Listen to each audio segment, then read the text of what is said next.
Good evening, everybody. Welcome to the regular governing board of the Cabrillo Unified School District. Today is June 6th, 2019.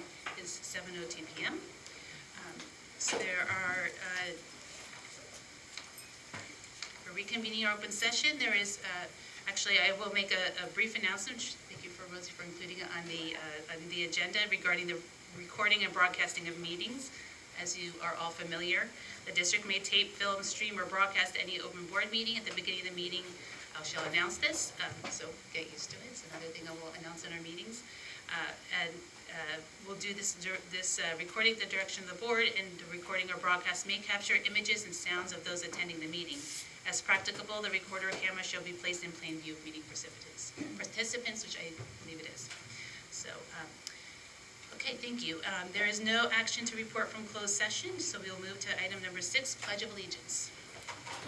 Stand.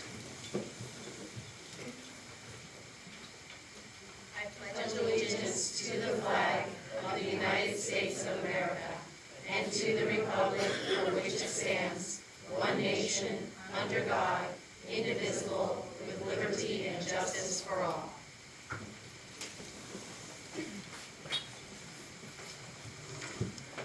Number 7 is adoption of the agenda as presented or amended. Do we have a motion to do so?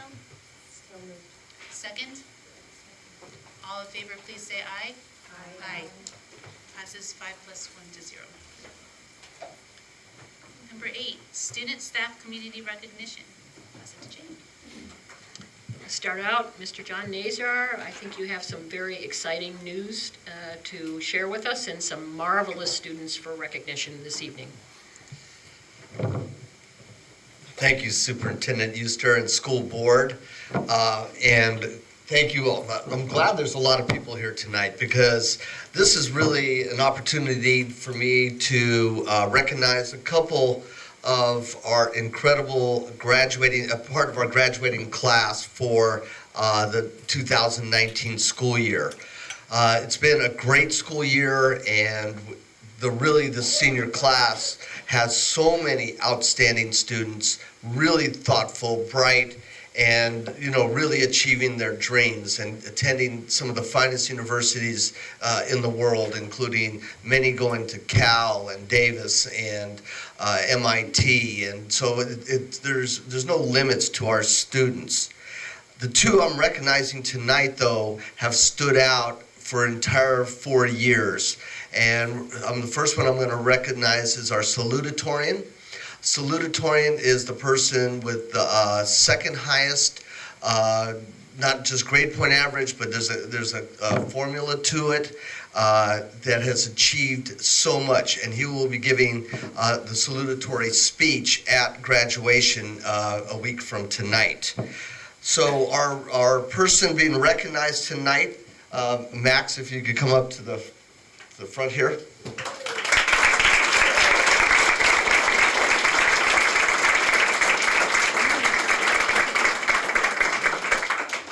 Max has earned an A in every class he's enrolled in at Half Moon Bay High School and is fully fluent in Spanish. He served as editor of the student newspaper, The Paw Print. You probably saw that yesterday. It was his final publication as editor.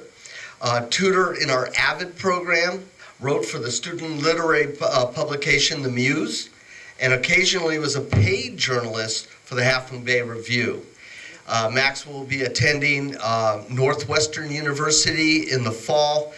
Truly an outstanding young man. I have many conversations with him, and I think he represents what's all really great about the students at Half Moon Bay High School.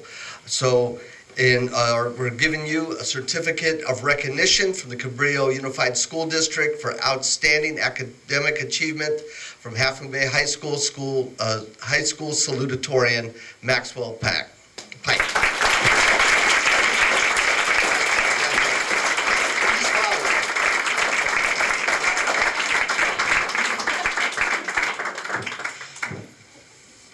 And the next person being recognized is our valedictorian. And this person will be giving the valedictory speech. And her, if I could ask her to come up to the front, Rachel Brody.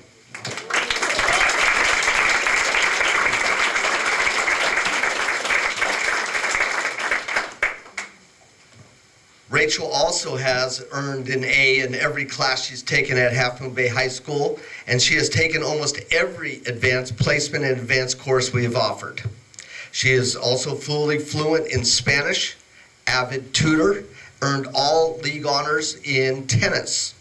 Very impressively, she also has volunteered about 300 hours at the Coastside Rotocare Clinic performing valuable service. She'll continue doing service next year, where she's taken a year to do volunteerism and work in a number of Central American nations before entering the university a year from now.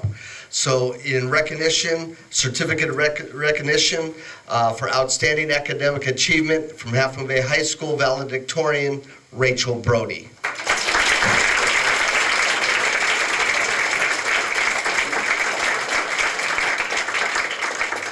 Thank you very much.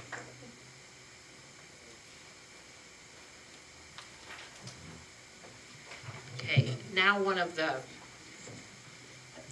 great highlights is this evening we recognize our retiring staff. These are people who've given many, many years of service to our school district, and they are the heart and soul of our school district. So with great pleasure, I ask Joy Dardanelle and Mr. Cesar, geez, I'm retiring too, to please come forward because two of our retirees are from Fairlawn View.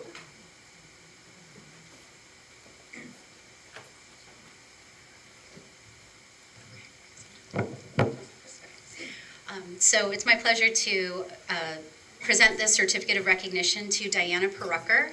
And this is my fun moment where I get to say a lot of amazing things about her. There you are. I see you.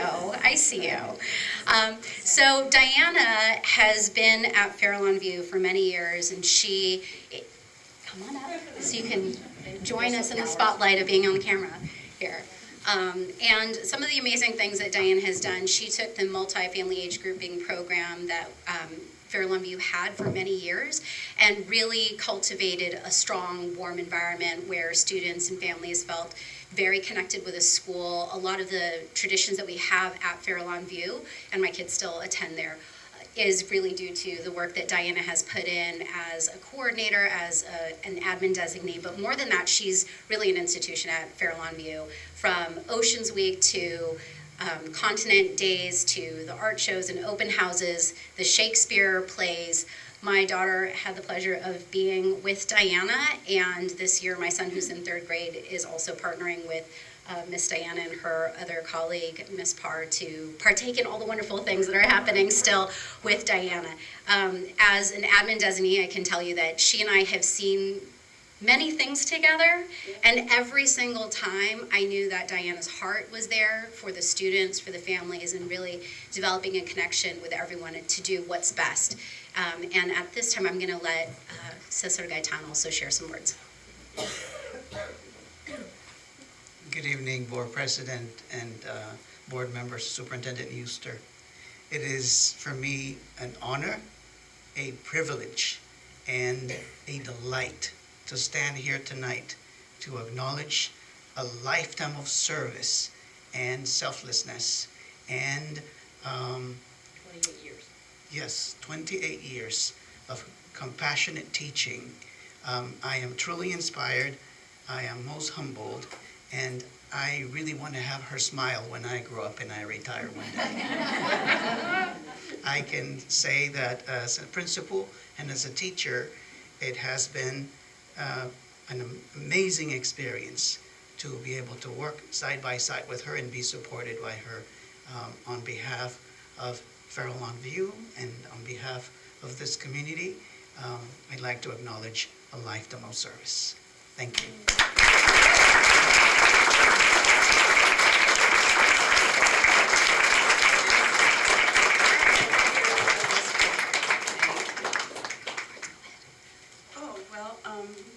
I have loved working for Cabrillo Unified School District, and we have the most amazing community, and the parent support at Fairlawn View has always been wonderful. I've really also appreciated the respect and that the district has shown the teaching staff by allowing us a certain amount of autonomy. That's been huge. It's been really nice working at a job that was also my hobby. Too bad it's such an expensive hobby, and whatever you guys can do to help out with that, please. Thank you.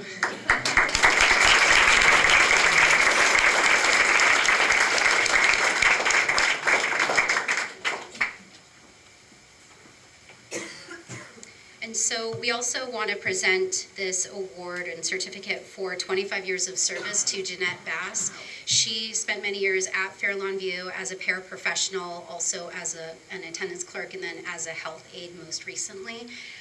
Again, during my time at Fair Lawn View, I had the opportunity of working closely with her through all of those different positions that she had. And she had such attention to detail, and I wish you were here so that she could hear the wonderful things and the applause of the crowd too. But we wanted just to thank her for her 25 years of service to this district, which goes to Jeanette Bass. So thank you.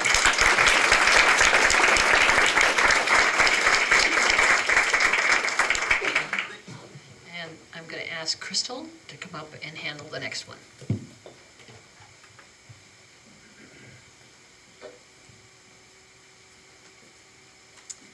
Good evening. Tonight it is my pleasure to recognize Mr. Rick Weckler. Would you like to come up? Please come up.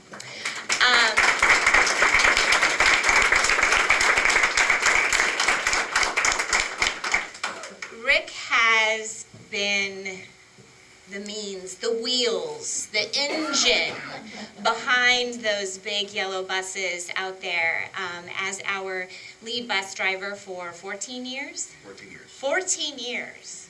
So 14 years here. I was 24 years at San Mateo. So driving bus for a long, long No, time. I was a mechanic. You were a mechanic. And then he came here, and of course, to save money, we had him work on everything we could have him work on. And then in March, you came to me, or February, and he said, I'm retiring. I said, you can't leave me. Then she's leaving. Well, that's because he's left, right? Transportation is hard. Now transportation is totally under me. And, you know, the one thing that I always appreciate definitely about Rick, but I'm just so lucky to have everyone on my team. They always come to me with solutions, and Rick has never come to me with a problem that he didn't already have a solution for, and including when he retired, he came to me with his notification and a binder of how to do all of these things that I do. And so, you know, we went through this binder, and still to, you know, his very last day, he was guiding me and providing solutions so that we could continue to provide as much transportation as we can for our kiddos here. And I have enjoyed the 6 years that I have worked with you, and I just wish you all of the best in your retirement, and thank you so much for your service to Cabrillo.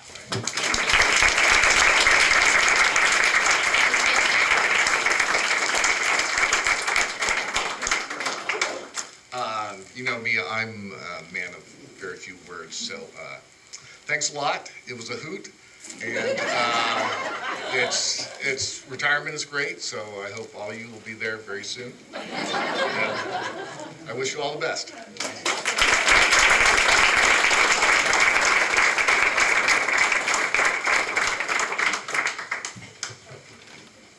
Thank you to the presenters, and congratulations to all the honorees tonight.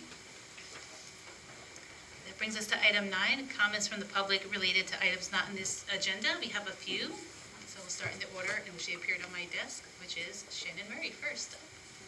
So as a reminder, as Shannon's making her way to the podium, we have this time for folks to come up and speak to the board. Thank you to the California EDCO. We're not allowed to respond to that, and we typically allow about 3 minutes or so per person. So take it away, Shannon. Thank you. Okay, I'm here as a parent at the Cabrillo Unified School District. I wear the 2 hats, and I'm here to talk about an issue that we have with the split classrooms. And I'm here to propose a creative, exciting solution. I know split classrooms are inevitable. They have financial implications. We all would dream that we had enough money to avoid them, but we know we don't. However, I've come across some interesting new laws. So pre-No Child Left Behind, there were limited open enrollments based on availability and based on space. And during No Child Left Behind, that changed. There was an API, an Academic Performance Index, and so anybody could move schools if they wanted a school with a higher index.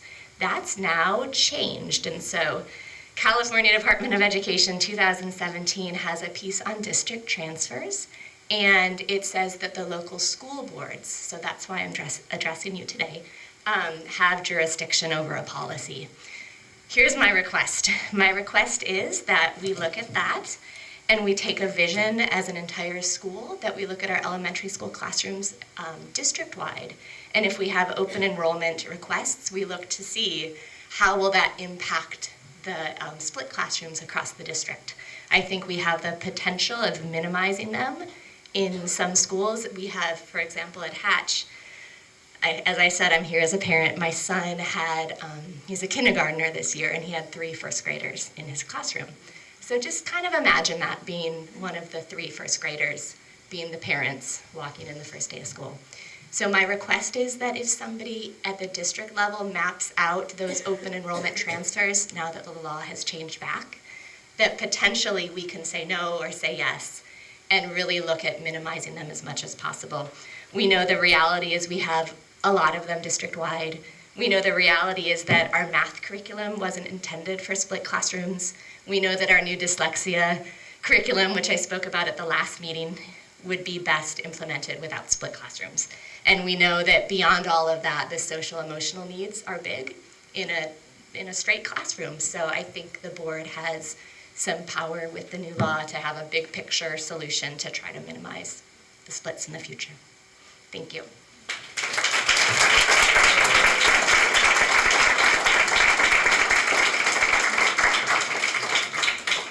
Okay, thank you, Shannon.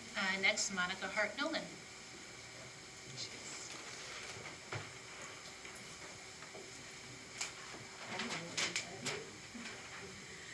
Nice to see you all.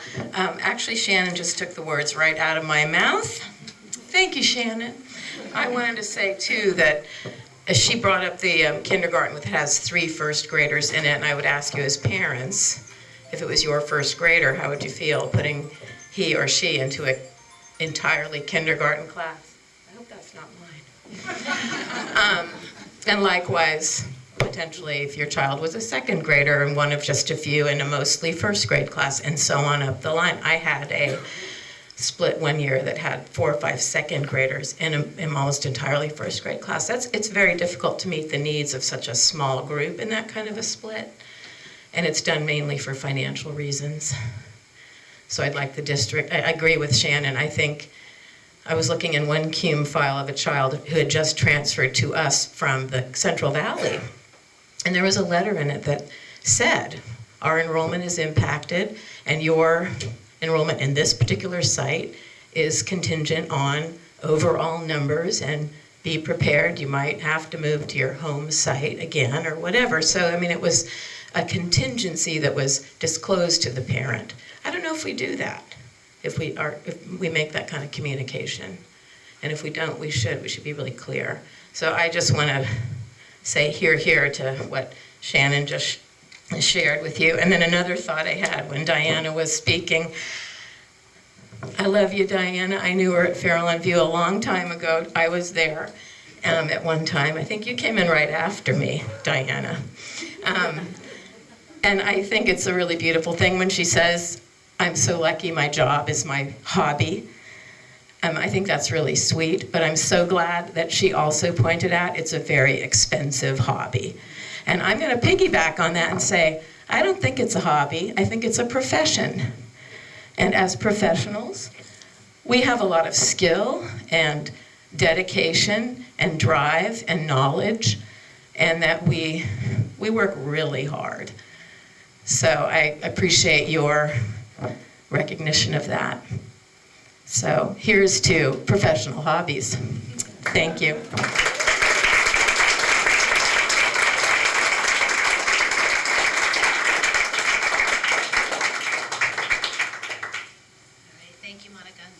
Next up, Avis Calhoun.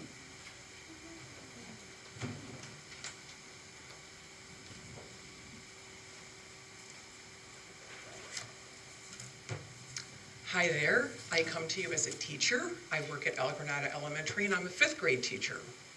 I also come to you as a parent. My 2 children went to El Granada. They went to the middle school. They went to the high school. So I have experience as a parent and as a teacher. I'm speaking primarily as a teacher right now, okay? I've come tonight to persuade you that teachers are the foundational employees of the school district. I argue that we are essential and key district employees. Without us, schools do not function, and we deserve a raise. We not only deserve it, we have earned it. We have administrators that perform very important functions, but if they're ill, if they need to take time off, they don't need a substitute. The school can operate without them on an intermittent basis. Not so with teachers. We cannot simply fail to show up. In order for a class to function, there has to be a teacher in charge at all times. We are essential. The same comparison is true of other administrative positions. We can get by, not happily, if the copier breaks down, we're very unhappy, right? But we can manage without our school administrative assistants, our attendance clerks, and our translators for periods of time. Again, contrast that with the teacher. With no teacher, what would you do? Probably tell the students to go home. Again, this holds true with our custodians. The school might be a mess, but it could still function. Not so with teachers. Without us, there are no classes. Frankly, without us doing our jobs, all other district employees would not actually have jobs. Not only are we essential in our presence, but we also keep our students safe, engaged, continuously providing a positive learning environment. We manage to succeed at educating our students under less than optimal conditions. I take you back to the day that we all lost power last winter, right? We kept on teaching. Students huddled under blankets. I went up to my car and got blankets and water. It was very exciting for them. They huddled, they continued their studies of fractions, reading nonfiction texts, social studies. It was a great day. And those were not optimal conditions, but we made it work beautifully. We, teachers, are the ones who lead the students toward knowledge of academic subjects and, quite frankly, life. Everyone else, all the way up through the superintendent, functions to support us. We are the ones who have the primary relationships with the students. We inspire, we cajole, sometimes we figuratively carry them through the end of the year. Though teachers are the most essential, and I believe the most important district function of the schools, the only employees who are indispensable to keeping the school running on a daily basis, I fear that you see us somehow as expendable. In May, the finalized California budget for 2019-20 includes a 3.26% COLA to districts. Yet you choose not to pass that on to us. We all know education has an impact on our population's economic success. Investing in our teachers keeps our educational expenditures close to our students. Also, it's in the best interest of the district to pay teachers fairly to attract young, talented people who are inspired to teach. So I ask you to search your hearts and minds over the next day and find a creative way to increase our compensation to at least keep up with the cost of living in California as a bare minimum. And thank you for listening.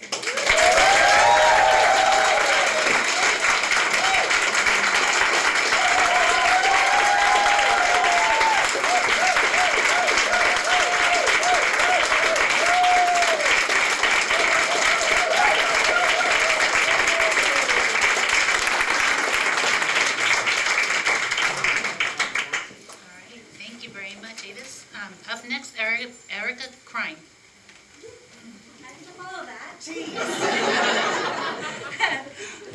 This is not really in my my wheelhouse to do this. I'm really good with kids and not so great with adults. No, just kidding. I'm fine with adults. So I decided to speak tonight to humanize the financial struggle of teachers. My story is just one in nearly the 150 teacher stories here at Cabrillo.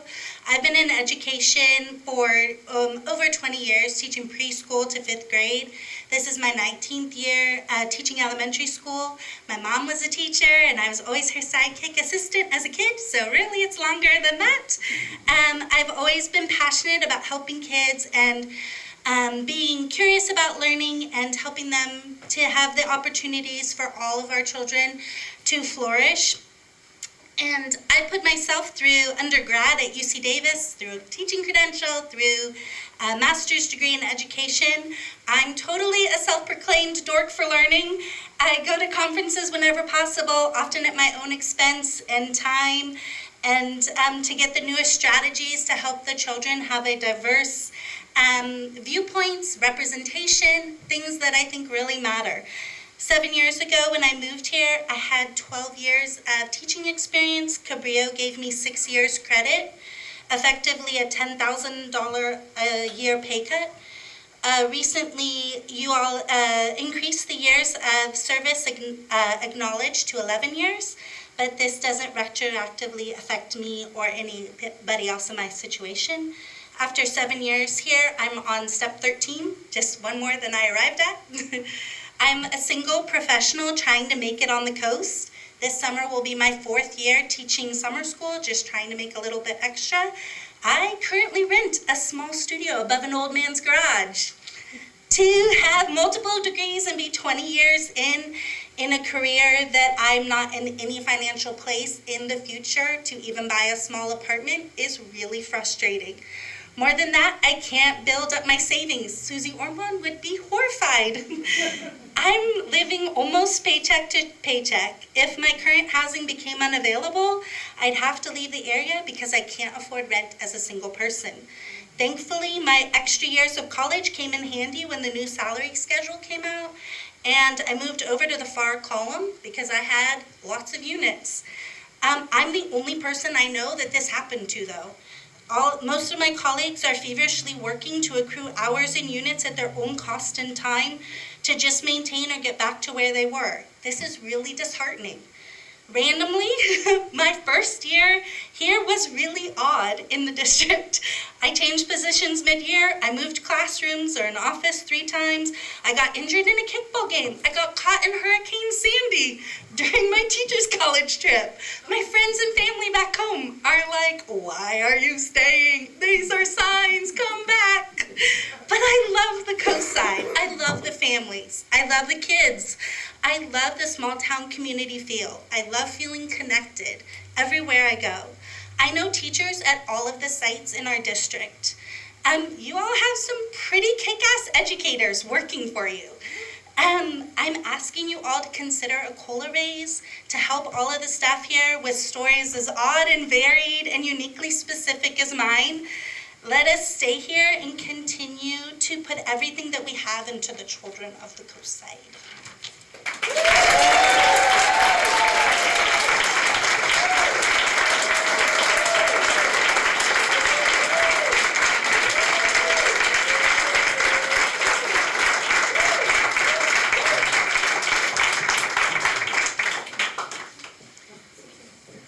Thank you very much, Erica. There are no more comments from the public related to items not on this agenda, so we will go to item 10, representative reports, starting with 10A, CUTA.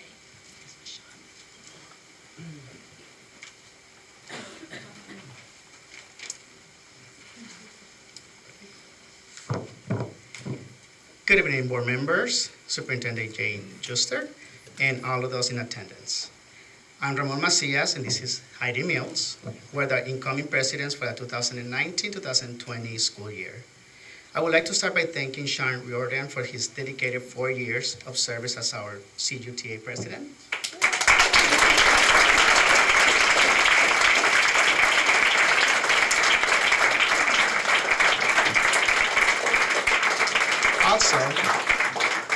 I would like to thank Kathy Wah for many years of service in many capacities here at CUTA.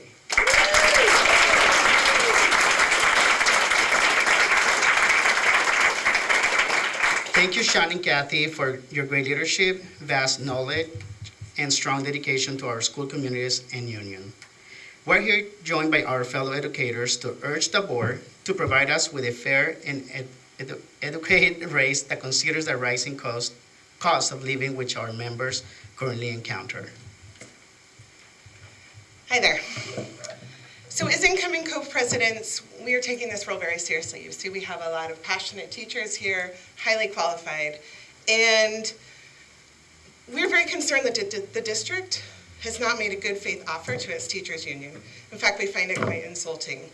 To offer such a low percentage, to make it contingent on parcel tax, we all know that the last effort to gain money from the community passed by a super slim margin.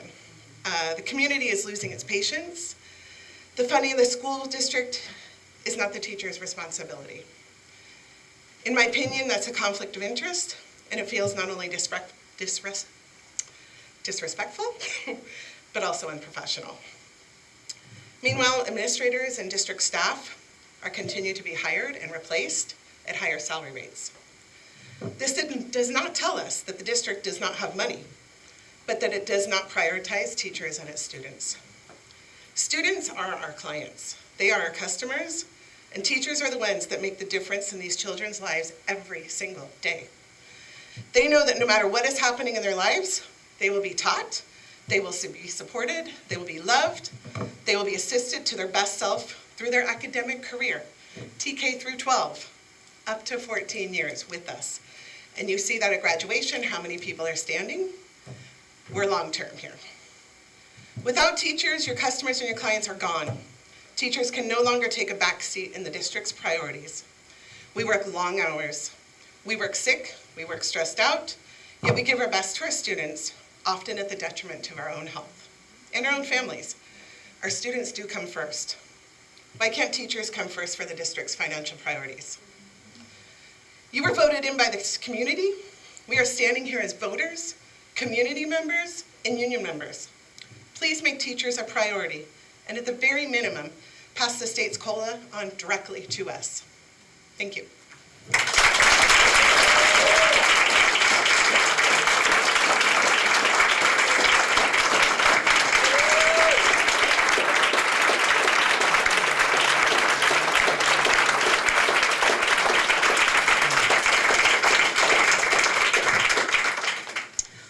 Board members, President Lane, Superintendent Euster, district leadership.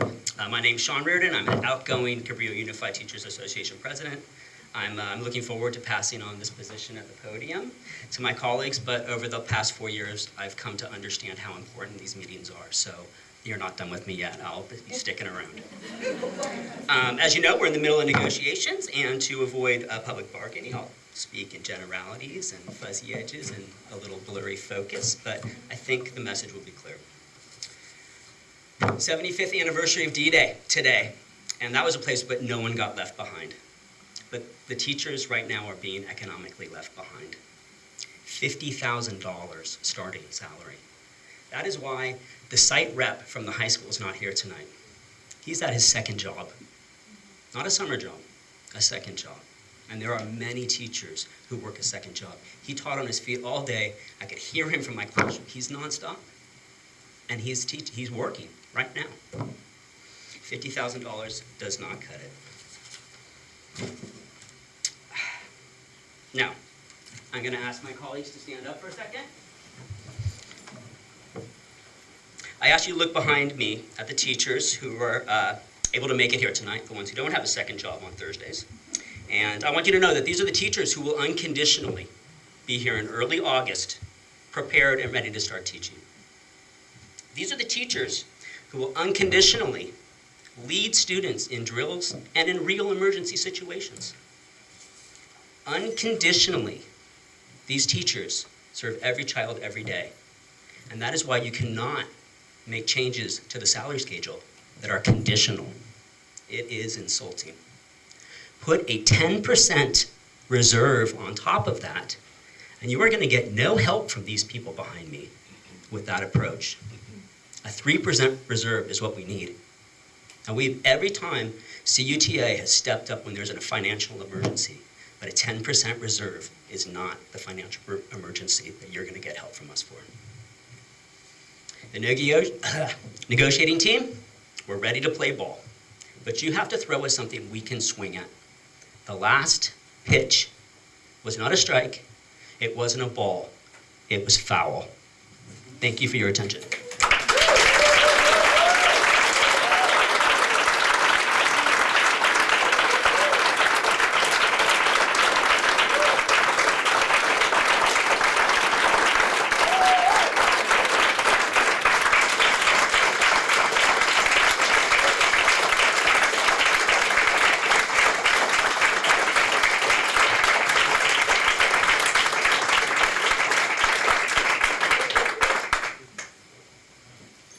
Thank you, CUTA. And welcome Heidi and Ramon to your new roles and positions. Congratulations. All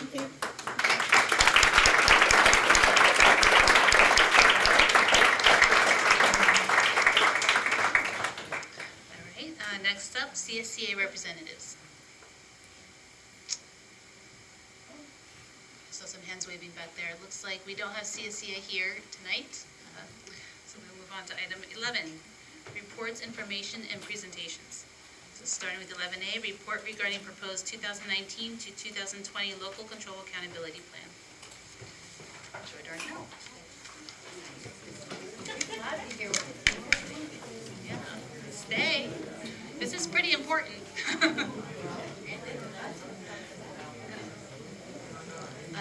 hope this works. Okay.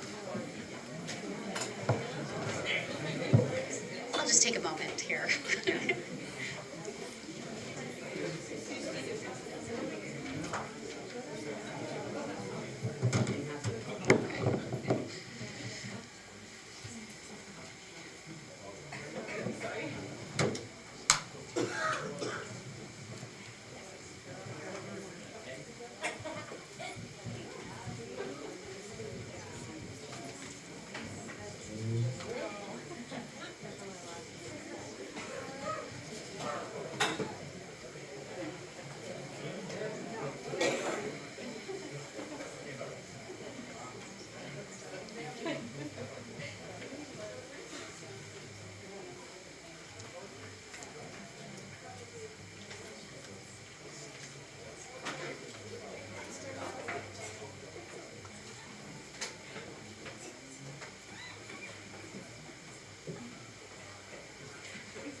I know, I'm so excited too. Okay, here we go.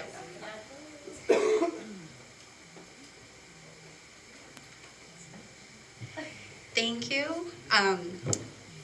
This evening, Board President Sophia Lane, members, trustees of the board, Superintendent Euster, and thank you to everyone in the audience who is here for this exciting presentation on the Local Control Accountability Plan for 2019-2020. Yeah. Woo! Okay, here we go.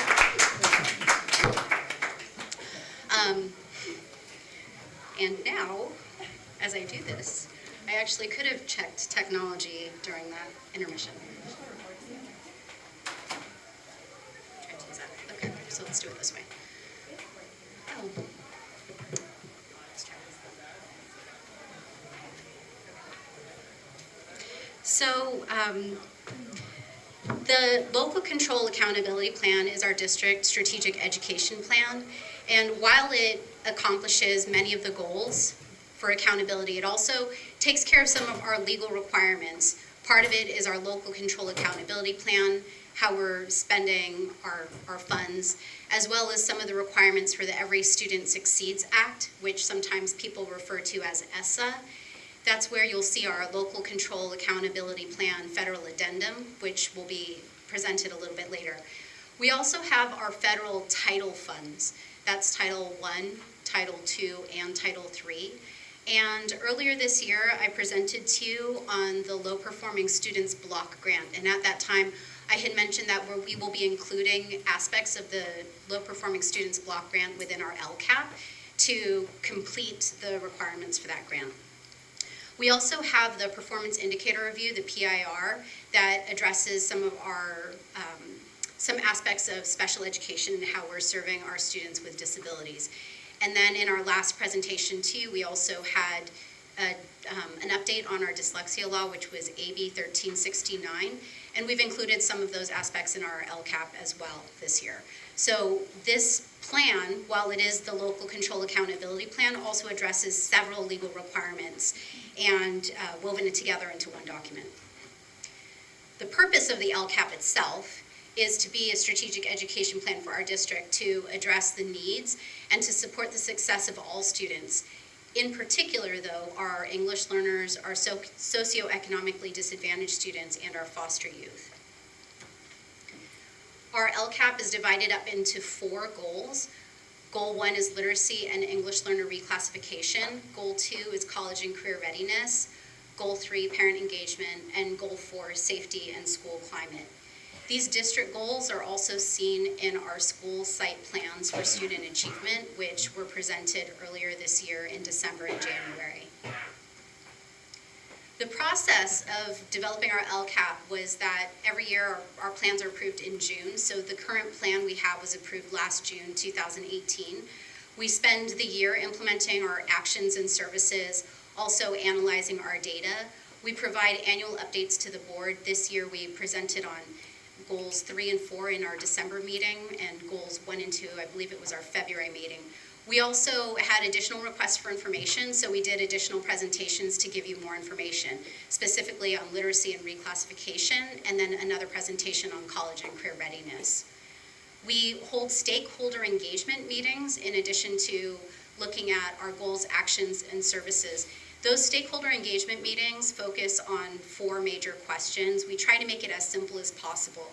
That looks, the 4 questions are, what are we doing to support struggling students effectively? What are things that we could be doing better that we're not yet doing? How can we make school more engaging for students? And then how can schools and parents work better together, schools and families work better together to support all students? With this information, we look at the community input, our goals and actions and services for the year, as well as how we've done just in terms of outcome measures, and then we revise our current goals, actions, and services. We bring it to you for board approval, and this is our first meeting in which I'm actually presenting you our LCAP. We've also already submitted it to the county. We've received feedback. It was very minimal in terms of what they're asking us to change. A lot of it looked more like, I felt like I was in high school again because it looked like a high school paper where it says awkward, incomplete sentence. But considering this is actually a strategic plan, those are very minor revisions. It wasn't saying, you can't spend your money on this and you need to add more services for these different things. So the revisions really are minor that they're asking us to do for what is already presented to you today. We will be bringing it to you today, and then the final approval will be coming back to you again at our next board meeting on June 20th. So the way that this presentation is laid out is that we have 3 slides for each of our goals. For each, we start with our community input themes. This is what we heard from the 40 different community meetings that we heard around those 4 questions and organized by each of the goals. After I talk to you about our community input themes, I'll tell you what the actions and services are, the key ones, not all of them because there are many, but those key leverage ones, especially the new ones that we've added. And then the 3rd slide for each goal is going to be talking about how we're going to measure our progress in either implementation or also reaching student outcomes. So when looking at our first goal, literacy and English learner reclassification, these are the community input themes. This is what we heard when we went out to all of our school sites and the district level to find out more about how people perceived that our services were being implemented and what were the things that we still needed to do that we're not doing yet. So we heard that there was a lot of support for technology enhanced learning support. This is specifically in the area of literacy and reclassification. At the elementary level, a lot of parents appreciated access to Lexia and Raz Kids, especially for families who have limited English proficiency. There was also a lot of support for more timely and sustained reading intervention, meaning identifying students early on, and then providing them with reading intervention for the amount of time necessary in order to be effective. Earlier reclassification of English learners was something that several parents had also wanted to see more of. Professional development and resources specifically for English language development. And then looking at how we can monitor and support students who have been recently reclassified. The key actions and services for 2019 and 20 that we're looking at are going to include universal literacy screening for grades TK through 2. So we had just mentioned that importance of identifying students early on. Some of the conversations that happened within the dyslexia committee was looking at how are we going to do that. So the universal literacy screening for TK through 2nd grade really comes from that work in the dyslexia committee. Also looking at the intervention and materials to address dyslexia, which Dr. Wade and the dyslexia committee had presented and discussed at our last meeting. We also are going to be continuing small group and technology-based reading intervention. English language development support is going to be a continued area of focus. This year we're still working on piloting new curriculum and moving toward adoption. We have a new summer bridge program to support students who are struggling, specifically going from 8th grade to 9th grade. That's a program that we do want to expand moving forward. This year is our first year doing that. And then one of the actions that we're actually adding into the LCAP, although we've been doing it for several years, is our work with Big Lift and the Big Lift Initiative, specifically with our migrant preschool, which is now a state-funded, Big Lift-funded, migrant-funded preschool, as well as our summer program for our students in kindergarten, entering kindergarten through 2nd grade. The next piece of this is how are we going to measure whether or not these services are actually making an impact.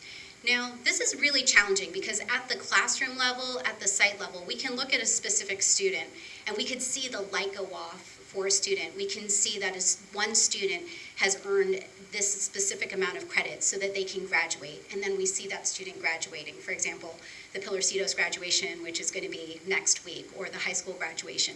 We see for students at elementary, students actually raising up, improving in their reading levels. And those are things that we could see at a really discrete level at the classroom. For the local control accountability plan, we look at much bigger measures because we're looking at how things, these trends at a district level, so that we can make decisions on how we organize our resources at a district level. So some of the assessments that we use are the CASP assessment, the California Assessment for Student Performance and Progress in English Language Arts. We look at it for grades 3, 5, 8, and 11, so that they're benchmark years. And then we look at it for all students, English learners, socioeconomically disadvantaged students, and then also students with disabilities. So we pull these subgroups so that we can better understand the trends for all our students as well as our subgroups. We have the English Language Proficiency Assessment for California. This is a new assessment and we're still developing our baseline. This is an assessment that's given to English learners. We have our reclassification rate. And then two new metrics that we're using. One is the percentage of students with disabilities participating in the CASP assessment, specifically in English Language Arts. That's to ensure that we are catching all of our students and making sure that the assessments that we're using and the way that we're looking at that data actually reflects the students who are participating in it. So we want to make sure that we're increasing that participation. Also, one of the actions that we discussed was making sure that we're actually assessing students for early literacy, dyslexia challenges that they may have. So one of the measures that we're using is the percentage of students who are actually screened. With that, we're going to move on to goal 2, which is on college and career readiness. So the first part, again, going back to it, is the community input themes. What did we hear from the community? One of the biggest pieces of college and career readiness that we continue to hear a lot of positive comments about is advancement via individual determination. We call it AVID. It's highly recognized nationally, but within our community, a lot of families, parents, students, teachers, site administrators, as well as the community see the value in AVID, in being able to provide students with the support to be college and career ready. We also heard the importance of having pathways for both college and career. Parents are saying, yes, prepare our students for university, and yes, provide them with options so that they don't only have the option to go to universities. So making sure that we have both of those options was a clear message that we heard from our community. Also looking at improving the process for screening at-risk students. Again, there's this question about how do we identify those students in need. Earlier in Goal 1, I talked about literacy. When we look at screening at-risk students in college and career, we're looking at students who might have D's and F's. We're looking at students who may not be on an A through G track yet. We're looking at students who may be credit deficient early on. And how are we identifying those students and making sure that we are addressing their needs as early as possible? With that, we have to provide that timely support for academics, behavior, and social emotional well-being. And one of the other pieces that we heard from our community was a desire for better and more technology integration. What that looks like with our key actions and services are creating professional development and support for a multi-tiered system of support. That's a big fancy word. Sometimes we call it MTSS. It's a big fancy word for, or concept, for providing a system that actually looks at instruction, it looks at behavior, it looks at how students move through the system of education, ensuring that we're providing their supports that they need in a timely way.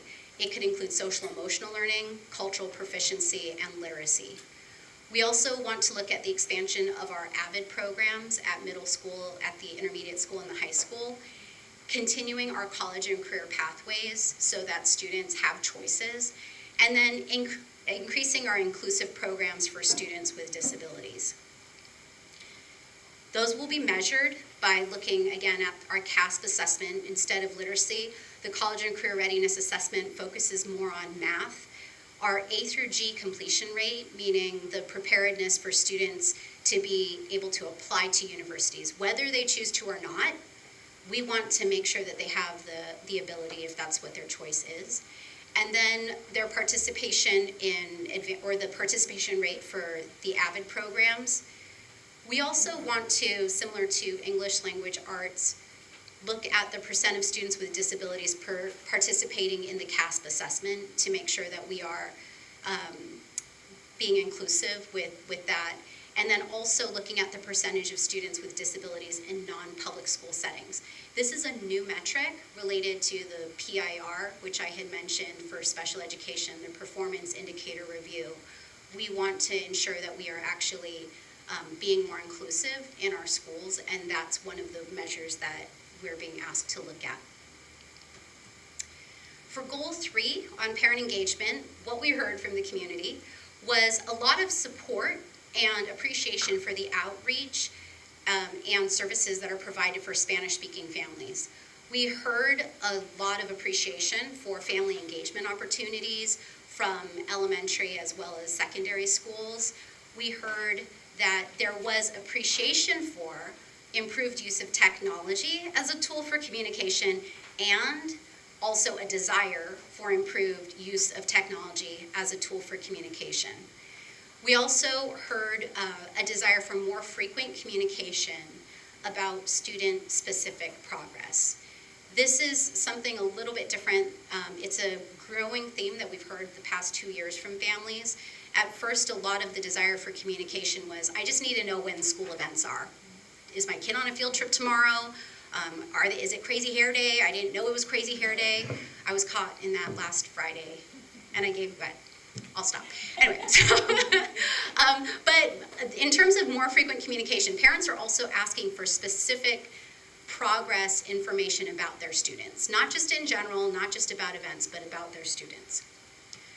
So in looking at our key actions and services for this, we want to make sure that we have parent education, which we have had in the past, but this year we're adding this component of drugs, alcohol, and vaping because we heard it also as part of the themes that are challenges that our students are experiencing, especially at our secondary schools. Having our school site councils continue to work on safety plans and our school plans for student achievement. And then we also have a co-site advisory committee for access and inclusion, in which community members and families are invited to participate to help us develop more inclusive programs, especially for students with disabilities. And then our two pieces here that really talk to that idea about how do we communicate with parents about student-specific progress is communicating with families of students with Ds and Fs at the secondary schools to provide them with notification, number one, but also strategies about what they can do to support their students or how we can work together to support students. And then also making sure that we do have conferences to inform parents of English language progress. A lot of schools already incorporate these pieces into the work they do. We want to just make sure that as a district we're solidifying this in a way that that's more supported from the district level. How do we measure this? We haven't made any major changes to the metrics in parent engagement. We're still looking at our parent participation in site-based decision-making committees. That includes our superintendent parent advisory committee for the LCAP development, as well as our school site councils. We're looking also at the participation in our climate survey, which was given this year in about February and March, and looking specifically at our parent engagement score and our barriers to engagement score. And then also continuing to monitor the number of parent outreach events that we have at each of our school sites. Our last goal is safety and school climate. What we heard in the community, in our community input meetings, was an appreciation for wellness services. There was an appreciation for enrichment and engagement for students. What we heard was that parents wanted to be more systematic. There was a perception that there was enrichment engagement, but it might be classroom specific, teacher specific, school specific, and parents really wanted to hear more or wanted to be able to have access to enrichment and engagement activities for students across the district. Also, improving practices for diversity and inclusion strategies. This was, in this particular goal, we heard that from parents in terms of how they feel included at schools. We also heard it from the community in terms of making sure that students feel included in schools in terms of diversity as well as any students with disabilities. And then identifying at-risk factors and faster access to appropriate services. Again, the idea about identifying at-risk students. In this particular goal, we're talking about safety and school climate. So who are students who might need additional behavioral supports and interventions? Whereas in Goal 1, when we talk about identifying at-risk students, we're looking at literacy. In Goal 2, when we talk about identifying at-risk students, we're looking more at their college credits, A through G completion. And in Goal 4, we're looking more at what are some of those indicators that students are struggling in terms of and need additional supports for wellness or behavior. So the actions and services that we're putting forward in our 2019-20 plan would be to include training on cultural competency and inclusivity, having site-based trainings and supports for behavioral intervention strategies, continued wellness services and academic counseling, having a developed district multi-tiered system of support, and then having site-based data teams to identify and track at-risk students. This piece in particular, I brought up when we talked about the low-performing student block grant. This is partially because we have some systems of support for English learners. We have students who have students with disabilities who we identify in other ways, even students with socioeconomically disadvantaged backgrounds. We can identify them. We also have students who are not identified by those demographics who struggle, and we need to be able to continue to identify those students early on to provide them with interventions and supports. The ways that we monitor these are through metrics. We didn't make many changes to the metrics in Goal 4. It continues to be based on the Williams Act compliance, attendance rate, chronic absence rate, truancy rate, suspension and expulsion rates, dropout rates, graduation rates. Some of these are also divided up into subgroups, specifically graduation rate. And with that, before I open it up to any questions, I want to say thank you to several people for making this possible. First of all, to the board for your continued questions and interest about the work that we're doing and asking for the updates and clarifications to help provide us with guidance on how to make this plan the most effective that it can be. Also to all the teachers who may still be here, who do make an impact and a difference. And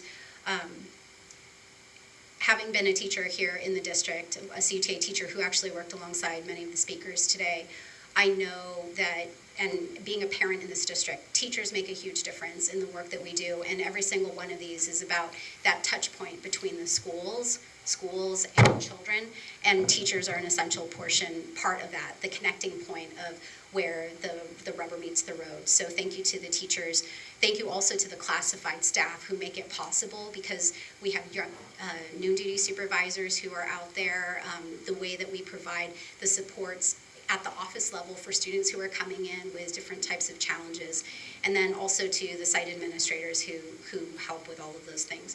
Specifically with the LCAP, a lot of thanks to Crystal for doing the budget portions, Holly Wade, who really, we actually, our LCAP and the way that we're integrating the performance indicator review has been talked about at the county level also as an example of a good team working together. And also Rick Alva and Amberetto, who helped to pull all of the data for the LCAP, which is probably the most difficult portion of creating a document that won't get rejected, is actually having data that is true. So they did a lot of work with that. And then Josefina, I hope you get to watch this video. Josefina, out there in the audience now. She does everything from formatting Google Docs to organizing this room for meetings, helping to take notes, putting things online, ordering food, and listening to me when I feel discouraged. I mean, she's amazing, so I dedicate this also to her.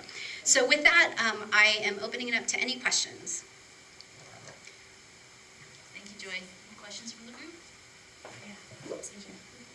Okay, I had just two questions. Thank you, Joy, and to everybody for all the hard work that goes into this, all the meetings and outreach and community engagement that's involved. So I had two questions. One was about the expansion of AVID services in terms of, it looked like from our last year that some of the AVID numbers were down. We didn't meet that goal because of eligibility issues, and I just wondered if you could expand a little bit on that, what that means. Are we seeing a trend in folks who are not eligible for AVID anymore? If that's something we should look at for future years. And then the second question, should I just tell you them both, or do you want to answer that first? Are they closely related? No. Let me stick with AVID first. Okay. So in terms of the expansion of AVID, we want to make sure that we're providing it for all students who are eligible, but also all students who are eligible and interested. So that's something that we want to always provide the ability to expand, whether it is expanded. AVID also provides other options that aren't just the type of AVID that we're implementing at the moment. And so part of it is exploring different AVID supplemental programs. Is that AVID Excel? So AVID Excel is an example of one. We did try that this year, and we're still looking at that. There is AVID Elementary, which we've also looked at.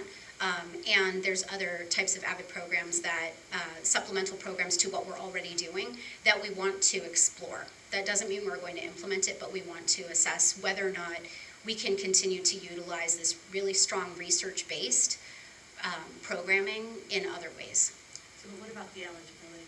Why were our numbers down last year? Is that a trend that you see? For last year, our eligibility was down, which is why we didn't meet the AVID numbers for some of the sections. Is my understanding from reading the last year's summary. So I'm just curious, is that just a one-year thing, or is that an ongoing trend that we'll be looking at? I would have to say we'd have to see the data for this year to see whether students are eligible or not. Part of it is that we need to be able to support students in academics and all of these other areas, and then when their academics are a little bit higher, then they become eligible. So a lot of it is a moving target. So if we have different types of services, for example, the New Bridge program, if that New Bridge program is more successful in bringing students' grades up, having them feel connected, then we may have more students who are also eligible for AVID. So it has to do with students having higher grades and other things. It's maybe more reclassified students. Is that a part of the eligibility? I was trying to figure out what those factors in eligibility are that were low on this last year, whether or not those are trends. So it just has to do with their academic standards. Yeah, it looks like Jane would like to say something. Okay. So the criteria for AVID have to do with, one, that you're the first generation Well, college. that's what I was wondering, if that's shifting for them. So what we saw it go down last year, haven't seen data from this year, so to answer your question, we can't answer your question right now, but we can certainly go take a look at what's going on. But the second criteria for AVID is a given grade point average. And so what Joy says is if that we're losing kids because of grade point, hypothetically, if we were losing kids because they weren't quite at the grade point level, the bridging programs where we target grades would therefore make more kids eligible for AVID and would allow us to fill more section. The other challenge we have with AVID is it begins in 6th grade. And again, we hit CUNA and the electives. And so the wheel, and I don't want AVID, I want this. So there's this competition between our own electives, which also has an impact on our students. And I think also the final thing is that it's a communication with parents because that we got back with parents. That was part of the communication you see us targeting, is parents saying, if we really knew how good this program was, our kids would be in the program, but we weren't aware. And so part of it is on us to make sure that parents really do understand how valuable and how successful this program is. So I think it's a combination of factors that have come together here. I just wanted to understand the drop from last year in order to understand whether or not it made sense to have that be one of our goals for this coming year. Thank you, guys. So my second question had to do with the enrichment programs and the community input, more systematic enrichment and engagement for students. And I was just curious what type of enrichment and engagement was talked about. And I knew that at one point we talked about doing kind of more of a survey of what kind of programs were offered after school, and it was, I think, last year maybe. And then I didn't really see anything in actions on that, so I was wondering if there were any actions to address that community input theme and kind of where we were going with that. So I'm trying to remember. So the specific ones that I heard about, I'm going to give you an example that I know you're aware of. So for example, it might be, a particular teacher does a specific thing, and that's their thing that they do every single year. I didn't mention it, but since you did, there you go. So for example, like the Shakespeare play. So things like that where parents are seeing that. They see that there's these people who have these gifts and that they really love that, and they do that with their classes, and they say, well, how come my kids aren't doing that also? And so I think that one of the challenges that we have as a district is that we want to encourage that individualization of people bringing who they are to classrooms and saying, I remember when I was at Hatch, my other second grade colleague, Mr. Souls, if anyone remembers him, he used to play guitar and go out on the playground during recess and play guitar. I now play ukulele, but I didn't back then. So he had a whole following of people who he loved who always wanted to be with him. So I think that it's that type of, we need to allow for that individualization, but that's some of the things that we heard. In terms of how we address that within the LCAP this year, I think that one of the challenges is that we want to make sure that we do allow for that. We have some aspects of how we try to maintain the electives that we're able to provide. And one of the conversations that we've had is looking at how do we try to prevent cannibalization of electives. And as Jane was talking about with AVID, as a parent who's going to have a daughter in 6th grade next year, we're provided with options, and she's choosing to do 0 period because she wants to do band and wheel. It's a really hard choice for a kid who's 11 to make choices about what electives they have. So right now, one of the things that we're doing is we are trying to consolidate the work that we're doing to make sure that we can ensure core programming still. So when I say core programming, I mean so that students still have those options versus having a little bit of cannibalization. So there wasn't anything specific in the LCAP.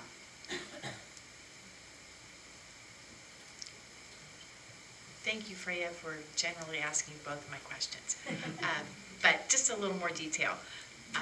First, related to AVID and A through G requirements.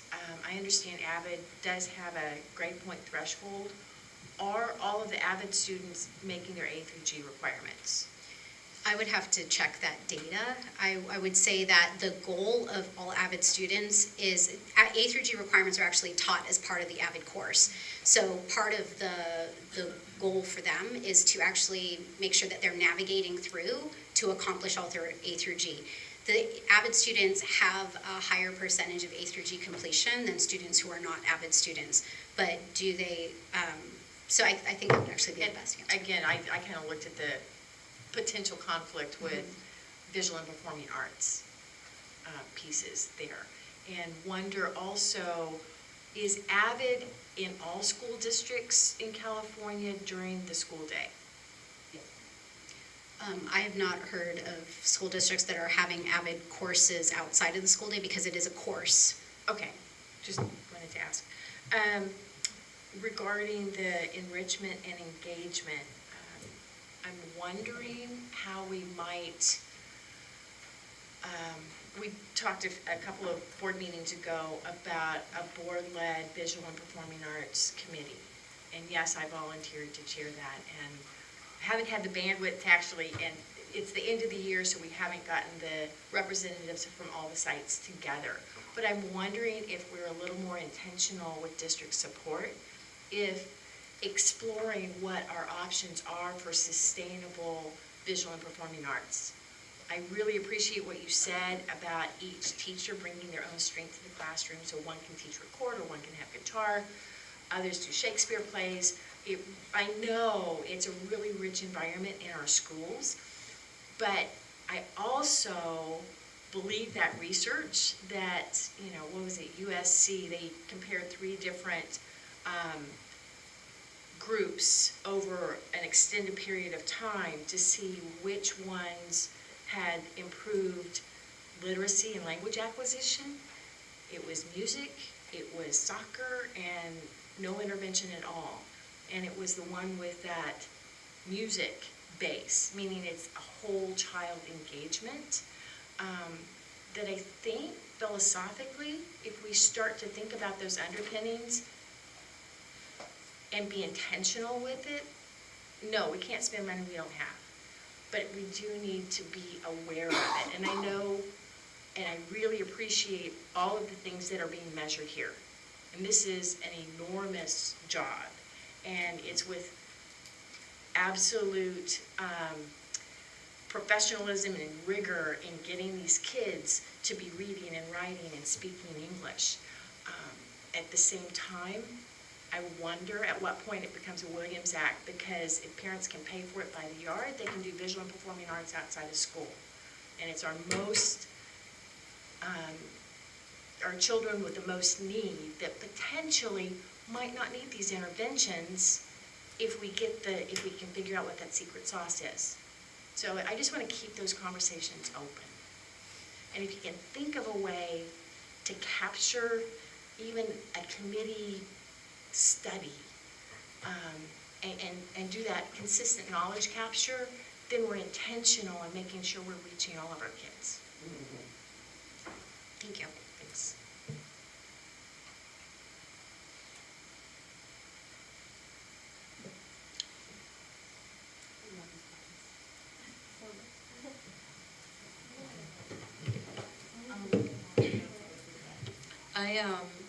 Thank you. I know this is a lot of work, and I know that it's not always easy because I was involved in this, and I can only imagine just putting it in bullet points is like, wow. One of the things that I'd like to see as a parent that I noticed this year, and I'm really pushing for it, is just the early implementation of ELD groups by levels. I think it's essential, since one of our main goals is the reclassification and the support. The 30 minutes of support that they are supposed to be getting should be implemented sooner than later. I understand that kids during the summer, they might drop a reading level and whatnot, and some kids don't return. But for the most part, I think it's really important for the reclassification, since it's one of the first goals is to give them that support that they need. I also really am glad to see that there will be more support for the teachers, because I'm not a teacher, but you could give them curriculum, but they always have to cater it to their students, and it's always, that's the magic that the teachers do. So I really appreciate that. The other thing is the multi-tier system. It's like the buzzword, I hear it a lot.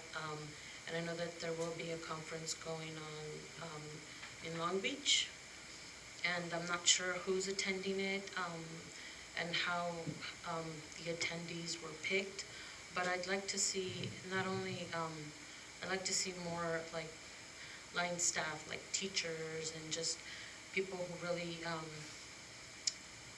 think could also benefit from it. I understand as an administrator, it's important for the administrators, and I'm just, like I'm saying, I'm not even speaking on facts, but I'm just saying it's just important to have, for this multi-tier, well-rounded, I guess, movement, it's important to have everybody who's involved with these children to, in some way, be involved.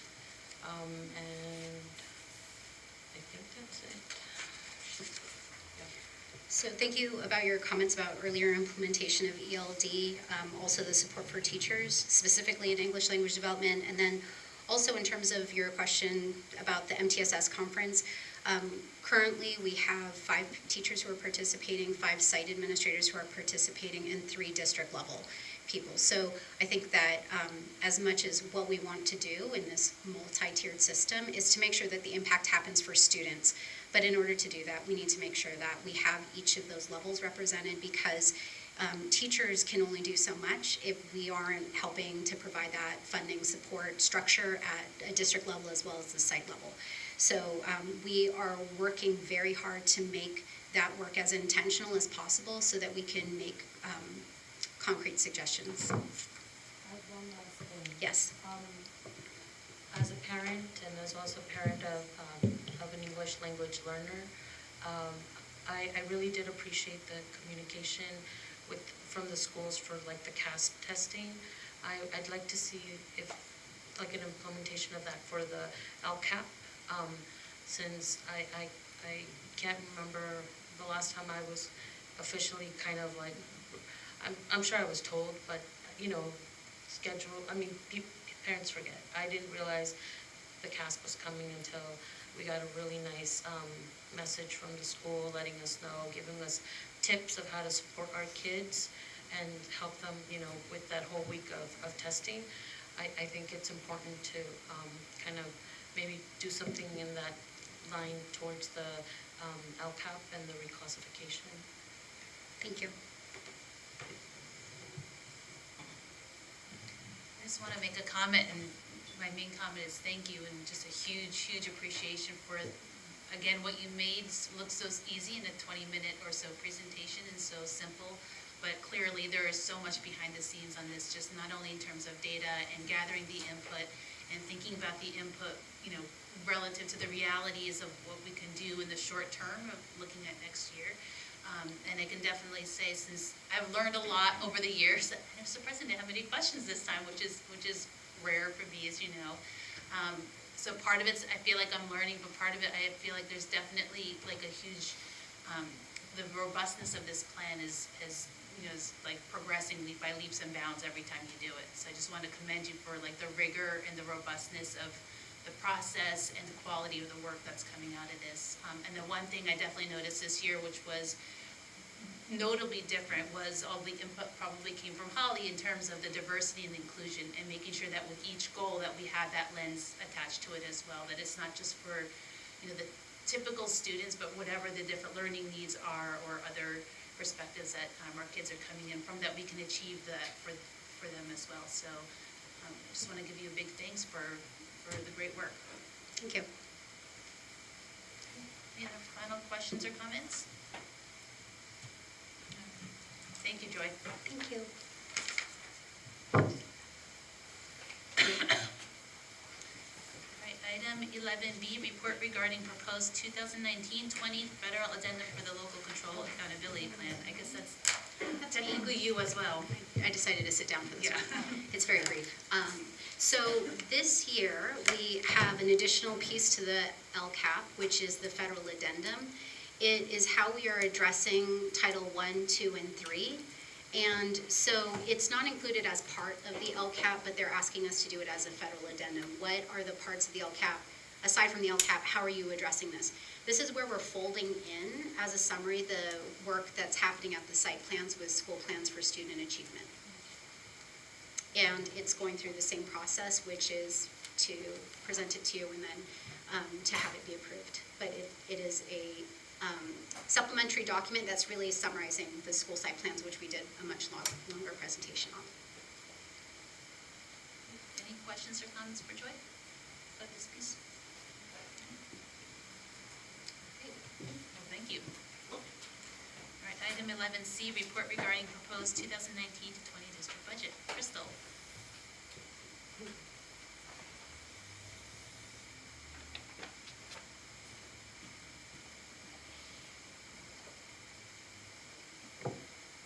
Good evening. I must say, the LCAP is a very entertaining document. It just doesn't have enough numbers in it for me, even though I put all the numbers in it.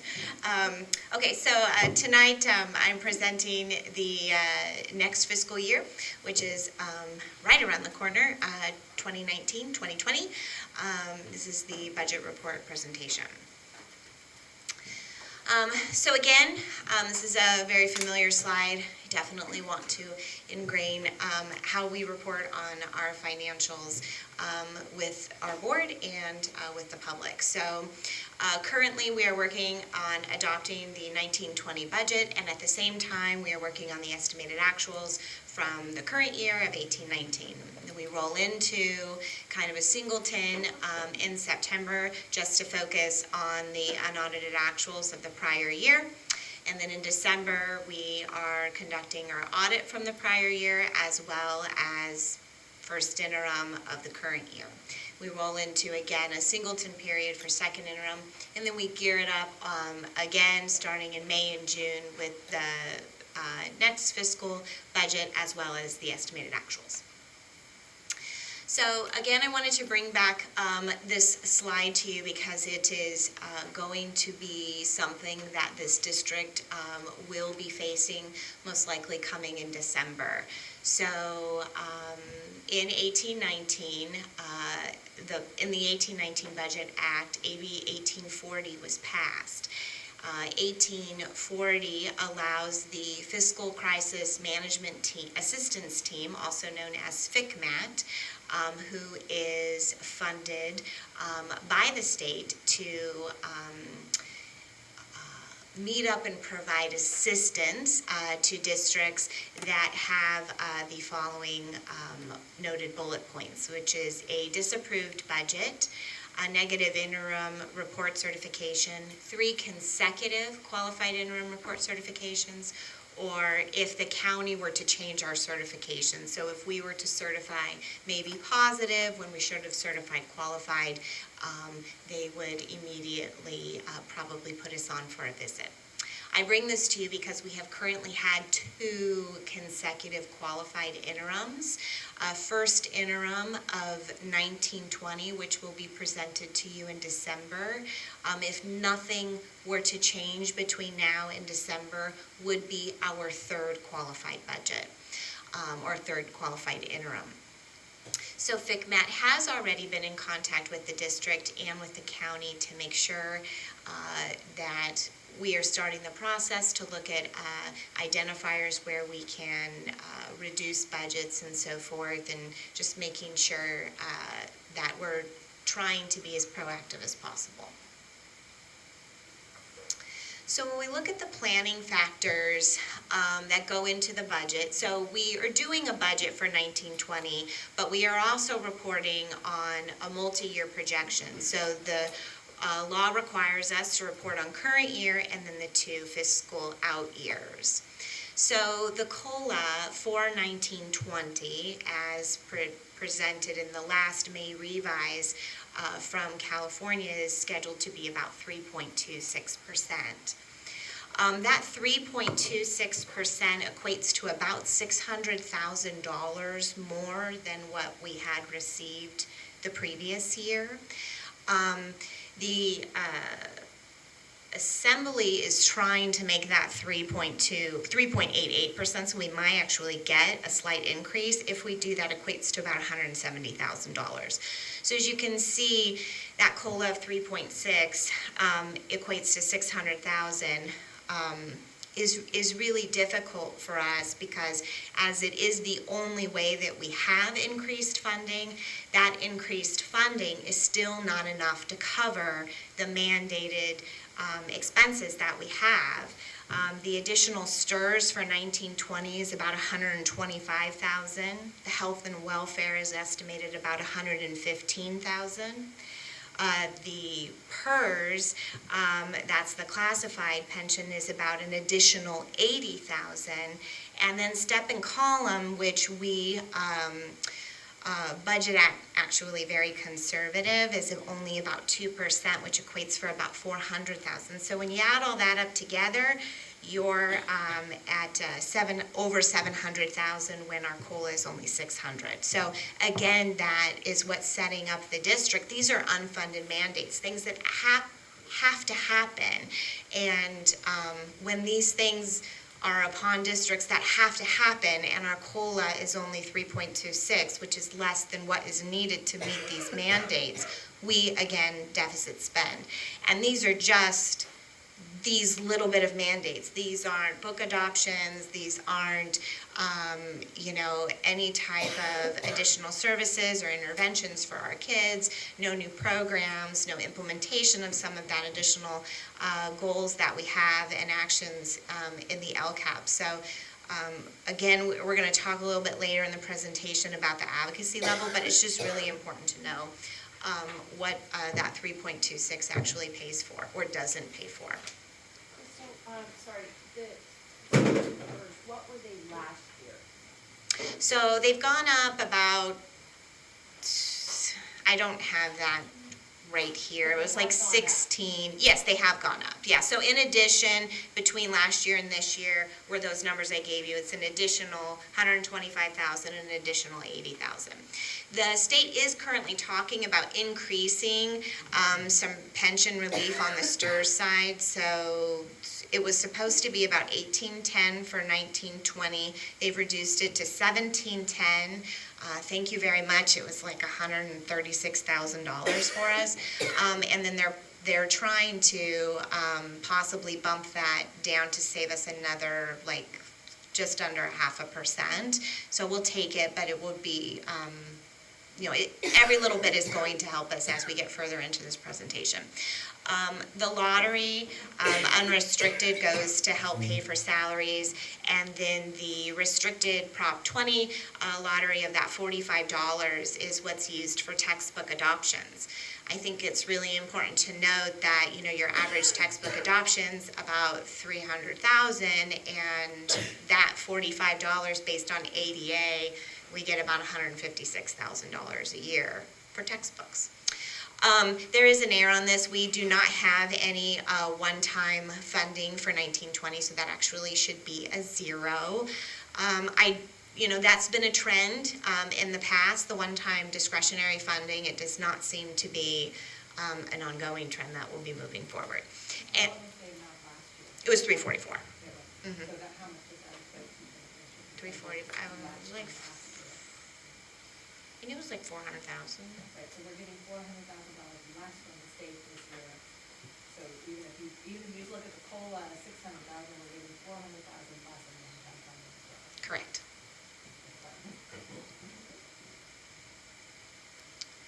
So again, I think it's really important to bring back this slide, which I am including in all of my presentations also around the community, because it really just kind of puts some things in perspective about how the funding, especially in San Mateo, is highly inequitable.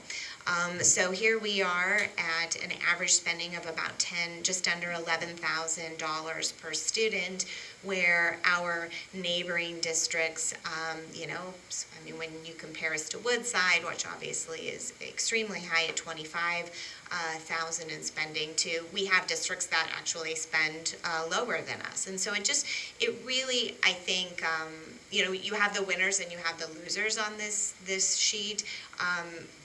What's very alarming to me is like when you look at, if you point out and you look at Burlingame, you can see that there are fundamental flaws with these funding formulas, even within San Mateo, right? So you take this very, wealthy county, one of the wealthiest counties in California, and then you see this disparity among the funding, and it really just points out to me how broken the system is. So when we look at our revenue, 83% of our revenue comes from the state, LCFF, that's the local control funding formula. Federal is a whopping 4%, and other state is 6%, and then our local is 7%.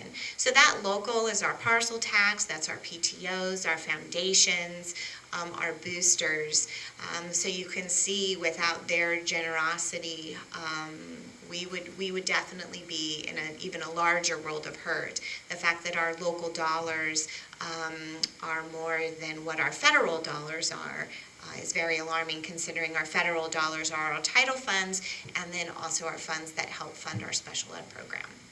And also just to clarify, local funds are about 7% of the 1.6 million per year from our parcel tax, which expires in 1 year. Correct.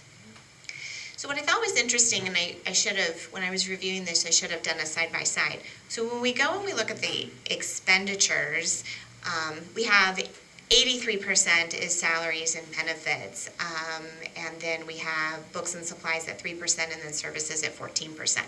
So when you look at the district expenditures of 83%, and then you go back and you look at the revenue from the state, it's 83%. I don't know, I just thought that was kind of interesting, that basically all of the revenue we get from the state is what we have that goes towards salaries and benefits. So I thought that was an interesting way to look at this data. Then when we kind of go to this spreadsheet, this is a regulatory spreadsheet, it has to be presented kind of in this manner, and it basically is your MYP, your multi-year projection, which will have your current upcoming budget year and then the 2 out years. So it's a snapshot. It breaks down the different revenue sources up at the top between unrestricted and restricted, and then it gives you your expenditures broken down. Basically, those are categorized by what we look for as little pots of money, object codes, and so forth, and then it gives you some totals at the bottom. So you can see that in 1920, the district will be deficit spending in the unrestricted fund about $1.7 million. So anytime you deficit spend, you're spending more money than you are bringing in, which is eating away at your bottom line. When you continue to eat away at your bottom line, you will no longer have a bottom line. The problem is that in school districts where you actually never get to touch the dollars, I never get to touch $36 million, I think that would be nice if I could actually touch that money. When you keep deficit spending and you're digging yourself in a hole, the hole just keeps getting bigger. And sometimes it just doesn't feel real because it's a number on a screen and maybe a possible state team that will come in here, but I cannot express the severity that the district is moving down if we cannot start filling our hole, and what happens when we do not have a 3% reserve, which is the legal requirement. So in 1920, the state revenues are slightly down. Actually, they're down about 400. What did you say, Freya, in your question? before. So they're down from the low-performing block grant, which was like $300,000, and then the one-time funding that we received. So a lot of times, the state likes to do that when they get additional funding. They give you it in forms of like the low-performing block grant or additional grants to help districts out. They're starting to, I see, to move more in that direction and then also away from the one-time money. And so that's why it's also very important that when we report on CalPads and so forth, that our data is correct, because a lot of times they draw that information from there, and that's how we get our funding. So what this actually equates to when we look at the reserve, in 1920, if these numbers all come to fruition, we'll end 1920 with a 7.26 reserve. And then in 2021, when the parcel tax expires of 1.6 million, we go to a negative 2.95% reserve, so which means we will not meet the required 3% reserve. In 2021, we will go to a negative 12.47% reserve.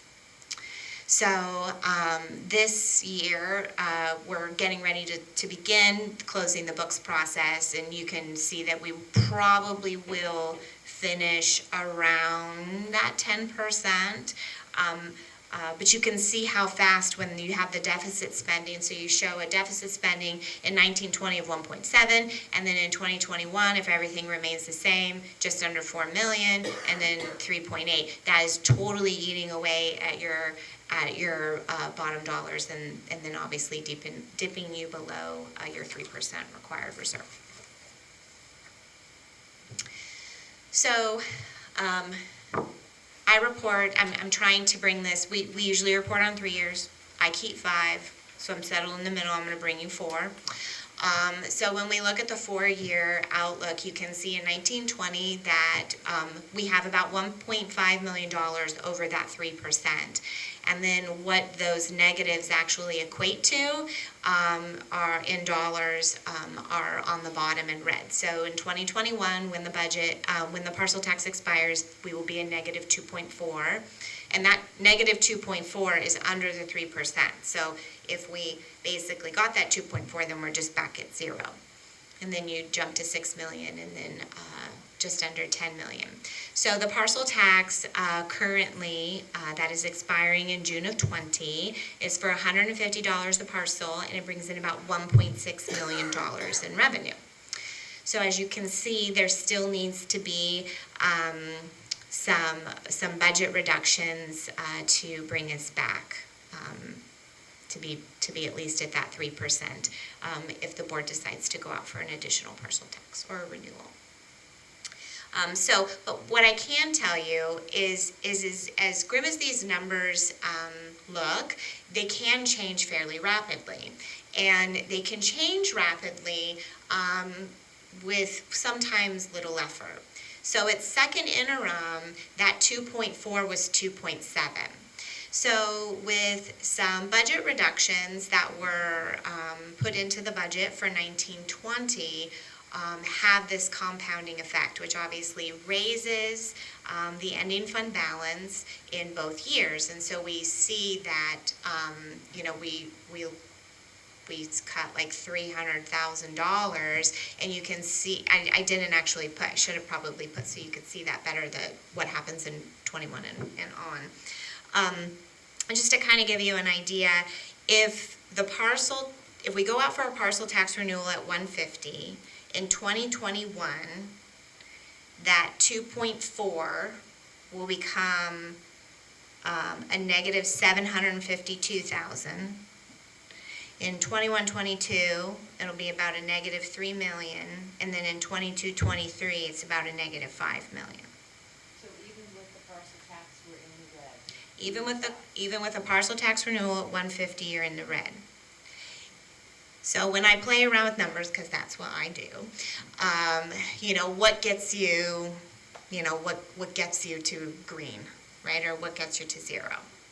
So the problem is that it depends on when you want to look at the snapshot. So if we doubled that, if you took 300 will get you to the green in all those 3 years. But then that 5th year, you're gonna dip back in to the red. If everything remains the same and the state just continues to fund on the COLA. So it's not, we have to do a little bit of both. We need to pass the parcel tax, and then we also really need to look at some of our expenditures and make some adjustments to get us to that 3%. So things to remember. Now that we have arrived at full LCFF implementation, we are at 07-08 funding levels, which means we will only be funded on the COLA moving forward. It's very similar to how we were funded previously before LCFF when districts just received the COLA. My biggest concern is that the COLA doesn't even equal the mandated amounts that we have each month or each year. So again, the automatic cost, the pensions, mandates, and the health and welfare increases, those are all increasing on an average of 5% a year. Those are still all unfunded. So, I'm going to say that again so I can repeat it when I leave here. Whoops. Our unfunded mandates, beyond what the state gives us, are running about 5% a year. over the previous year. Over the previous year. And our COLA is only 3.6, so we are still looking at our overall budget being at least 2%, right? At least 2%. The different, 2% deficit spending each year. Okay. That's if all the numbers shaked out, but we deficit spend more than that because it's not just about the unfunded mandates, that's just the beginning. So between now and June 15th, what is June 15th? June 15th is when the state has to pass their budget. The good thing is that now they have a law that says they have to pass the budget by June 15th. Otherwise, we'd still be having this conversation well into August, sometimes even into, I've been doing this for almost 20 years, and even into September. So what's happening between now and June 15th? So we have AB 39 that is in the Senate. AB 39 would be a definite game changer for us especially. It would increase our base funding for all of our students, which would obviously increase our revenue. The chances of them increasing that in a one-time effort is probably not going to happen. They would probably increase it over 5 years. When I did the 5-year calculation, it's about an additional $2 million a year to the district. So that would be huge in helping us get back to the green where we need to be. They are discussing a possible COLA increase. Again, that's about $160,000. They are also talking about increased pension support, so we'll see where that ends up ending up. I'd like to point out about the pension, and as grateful I am, is that they are providing us pension relief. We're already over that bell curve. We have already paid millions of dollars in increased pensions that now we're on the tail end. It was already slowing down. So it'd be great if they could create a formula that would help us kind of recoup some of the millions of dollars, $3 million actually, over the past 4 years that the district has had to pay into pensions. And then also what's up still to be decided between now and June 15th is the various categorical programs. So college readiness grant, more to the low performing student block grant, and then after school safety programs. And so just closing thoughts, we have a lot of work to do ahead of us in the fall to look at some of the recommendations from the Financial Oversight Committee on some budget reductions for the board to decide if we're going to try for a parcel tax renewal. And with a mixture of those, really focus on getting us to a positive certification for first interim. My recommendation would be, if you have to do a qualified again at first interim, then you buy yourself a little bit of time. I think that would be okay. But then second interim, they're really going to be very active here. When FICMAC comes in, if the district goes negative or into receivership, we lose our local control. So we're unable to implement our LCAP and so forth. So I still think that's pretty far off. We're not alone in this. The state has to respond because we are not alone in this situation. We have not done anything wrong. It is just not enough money for the mandated cost that we have to educate our kids, which is what we're here to do.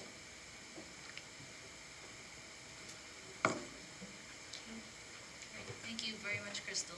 Questions or comments?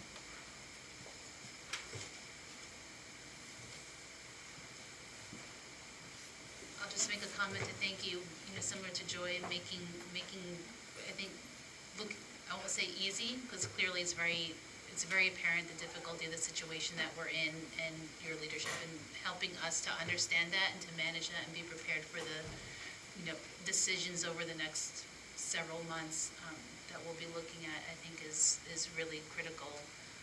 So I appreciate all all that you've put in there, the standard stuff that needs to be in there for regulatory purposes, but also kind of the plain English stuff that helps us and our community understand better really what the situation is with school finance in California and the implications for us. So I wish I could say, yay, this looks great, but it doesn't. But I appreciate your transparency with us. Go AB 39.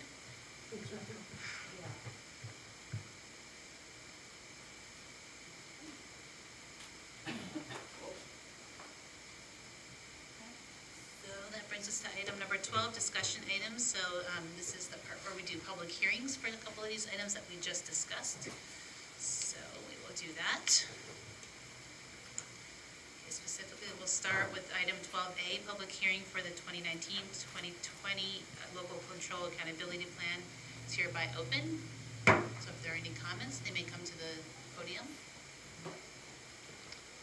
Seeing as there are none, we will close the public hearing for this item. And move on to item 12B, public hearing on proposed 2019 to 2020 district budget. Public hearing is hereby open for this item.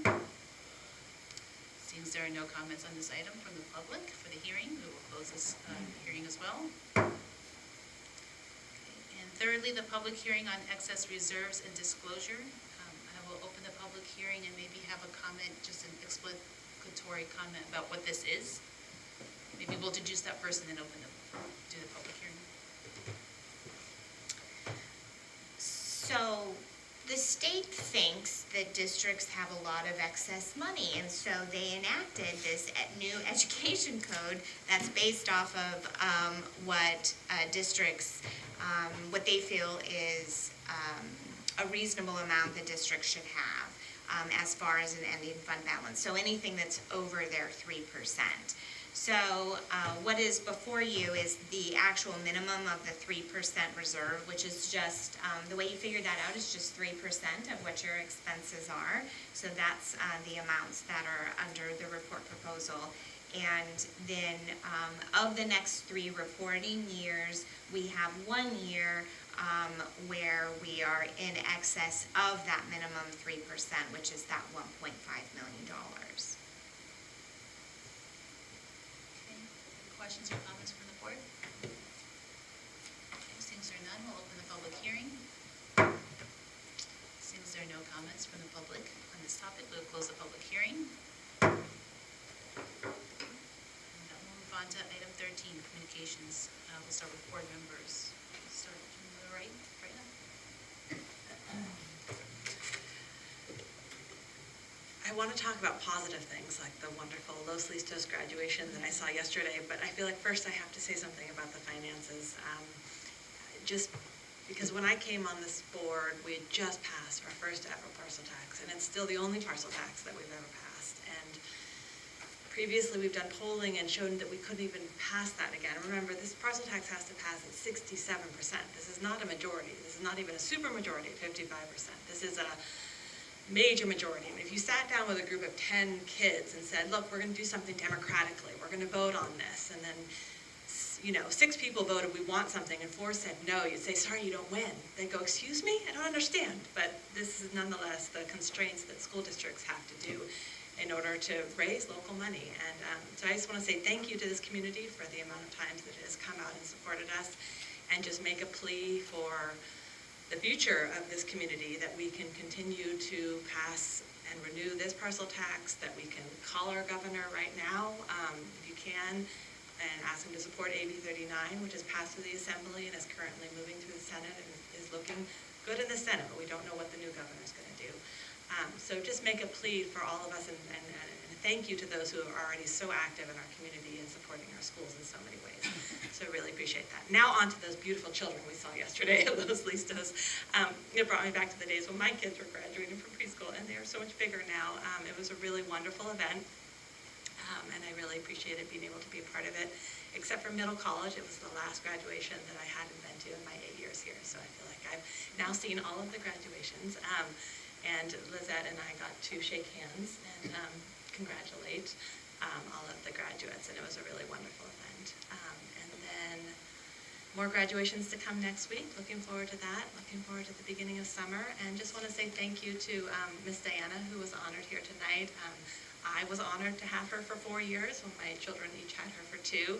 And everything that she did in terms of empathy and the play and the activities and the things that she helped to create at Fairlawn View, as Joy and Cesar eloquently said, and also to Jeanette and to our bus driver as well. So really appreciate all of the work that they have done and put into this district over the years. So, and I just want to say also thank you to the young children who spoke at the last one, and I would love, if possible, board's consideration that we somehow empower them to take some action on recycling and composting at our school sites. So maybe if we can create a board committee, maybe we can talk about it or put on the agenda for the June 20th, reach out to those kids as well as some others and see if there's some kind of activity that we could do. I'd love to move forward with that. As many of you know, my background is in environmental studies, and so really feel that that's something important to do. So that's all.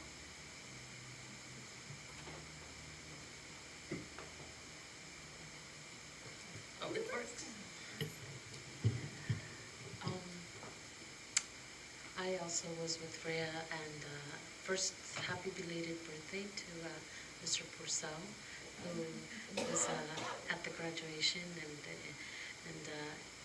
was there also celebrating his birthday. It was a great graduation, and I think it was very generous of Freya to do something very kind for the kids, and not only did they get to shake her hand, but they also were able to get, in a way, to a certificate to get a book, and I think that was very nice of her, and it was something that she did because she knew that's what a kind-hearted person she is, and I thought that was very nice of her.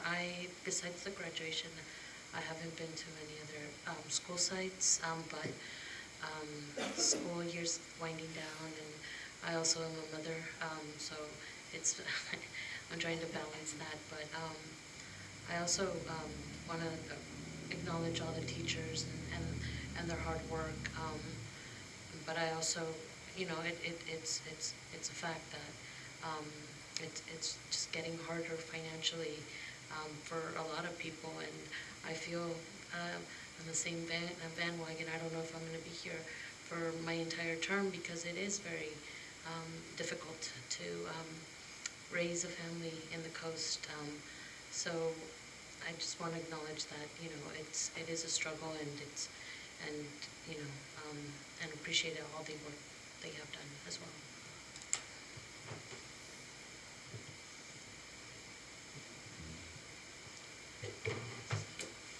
I really appreciate all of the teachers that came out to speak tonight, and I wish they were still here. To see so many faces that my children had, and I'm an empty nester for 3 years now.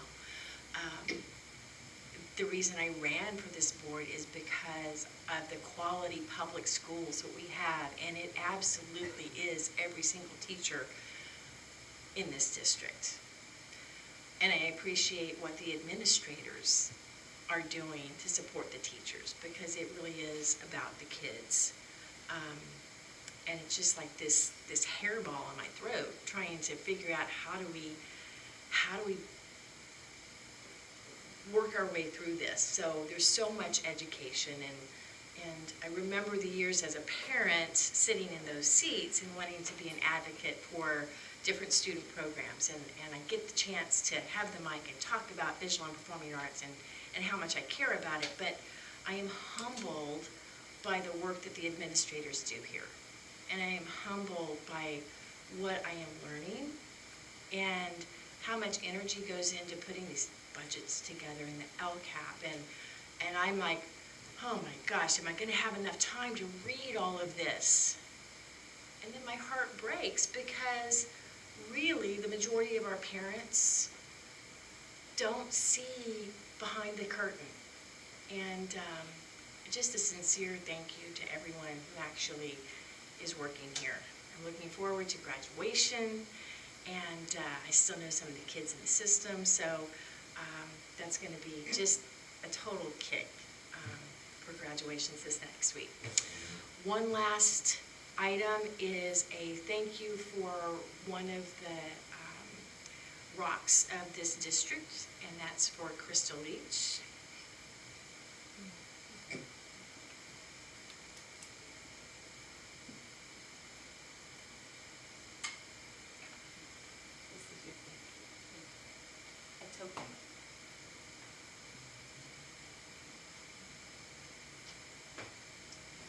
And please know, no district funds were spent on that. It came out of my garden. I assembled it. There'll be a documentation so I can show my auditor how I feel about that. Thanks, Kim. Thanks, Crystal. I just really wanted to echo what Freya said about the advocacy and thanking our community for the money they've given, and that really it's a big deal, this AB 39 going through the Senate. We actually have quite a good group of people working on it on the coast, so I'm super happy to see that. But I think advocacy at the state level is super important right now, and it's what's going to make a difference in our state, and we're towards the bottom of the heap right now, and it just doesn't seem like we should be there. Like, it's California, and there's so many good things here. So I just really want to echo everything she said. It's very important. So, and then just, I'm looking forward to all the upcoming graduations and the fun we're going to have next week, and seeing all the kids be done for the year. And also, as my first year, looking at we're busy this month as a board. We've got another meeting this month, so seeing all that entails. So anyway, that's it. We spend a lot of our time looking at numbers, thank you, Crystal, and programs and plans, thank you, Joy, and thinking about all our students, thank you, Holly, and all that you guys do to bring to us together with Jane, throughout the course of these meetings. But I think for me, especially this time of year when there's a lot of change naturally happening at the end of the year with graduations and so on and all that kind of stuff, but also the people changes that we have, I think to me is really bittersweet to see folks moving on and onward and upwards to exciting new opportunities. And wherever those paths bring you all, I think is very, as I said, bittersweet. So, I'm very appreciative for Jane, already working with Dr. McFettridge and onboarding him and making sure that he's positioned for success, and which will position our students for success here at Cabrillo. So I want to acknowledge that. And Crystal, that plant, you can cry into it and then it waters it. It works great. I think I'd need like an hour also, as with Jane, to speak, and Joy previously, to be able to speak fully to all that you've brought to this school district. But just a couple things stand out to me over the years is your amazing ability to, like, regardless of like what your department does, like there's so much, it's operations and finance, there's so many details involved there, but you keep coming back to like the big picture things, right? The big picture items, and being clear on what we need to focus on, especially at the board level. We can get sucked into a lot of different things, but you keep pulling us back into like, this is what you need to understand and know. The big, these are the $1 million items that are going to impact our kids and result in things that we might not want to, might not want to even look at. So just that being grounded in reality, but also aiming high and always trying to do better and not stop me to say, this is how it is and this is just how it is, right? So, being able to build trust with folks that you're working with to have those hard conversations and the reality-based conversations, I think. Like I said, I could go on for like hours more, but just as I think about a couple of the things that stand out to me, we really, really appreciate that. And also I want to acknowledge Diane Stiegel and Raj, who also will be endeavoring on new exciting opportunities, and we have a card for you, Raj, here as well. So you got a card, not a plant, because you're staying here. But I will add, Kimberly has offered to make you a custom plant if you want. Just call her up.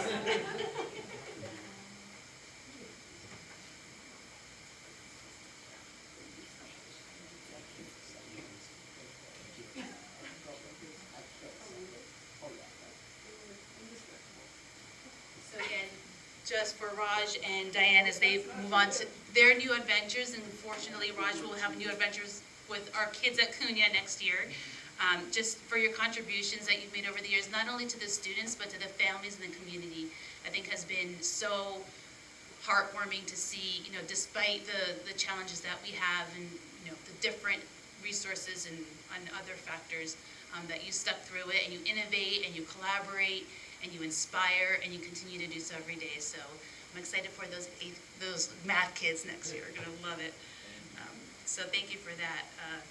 And I want to say a small comment with Lauren. I know you will be here next year as well, but I just want to, often quiet there and share a lot with us about what's happening with the schools. And I want to just say how much I appreciate you being here with us every month or sometimes twice a month on our busier months like this one, to share with us what's happening in the schools and to really kind of step up and lead for our community as well. So thank you for that technology.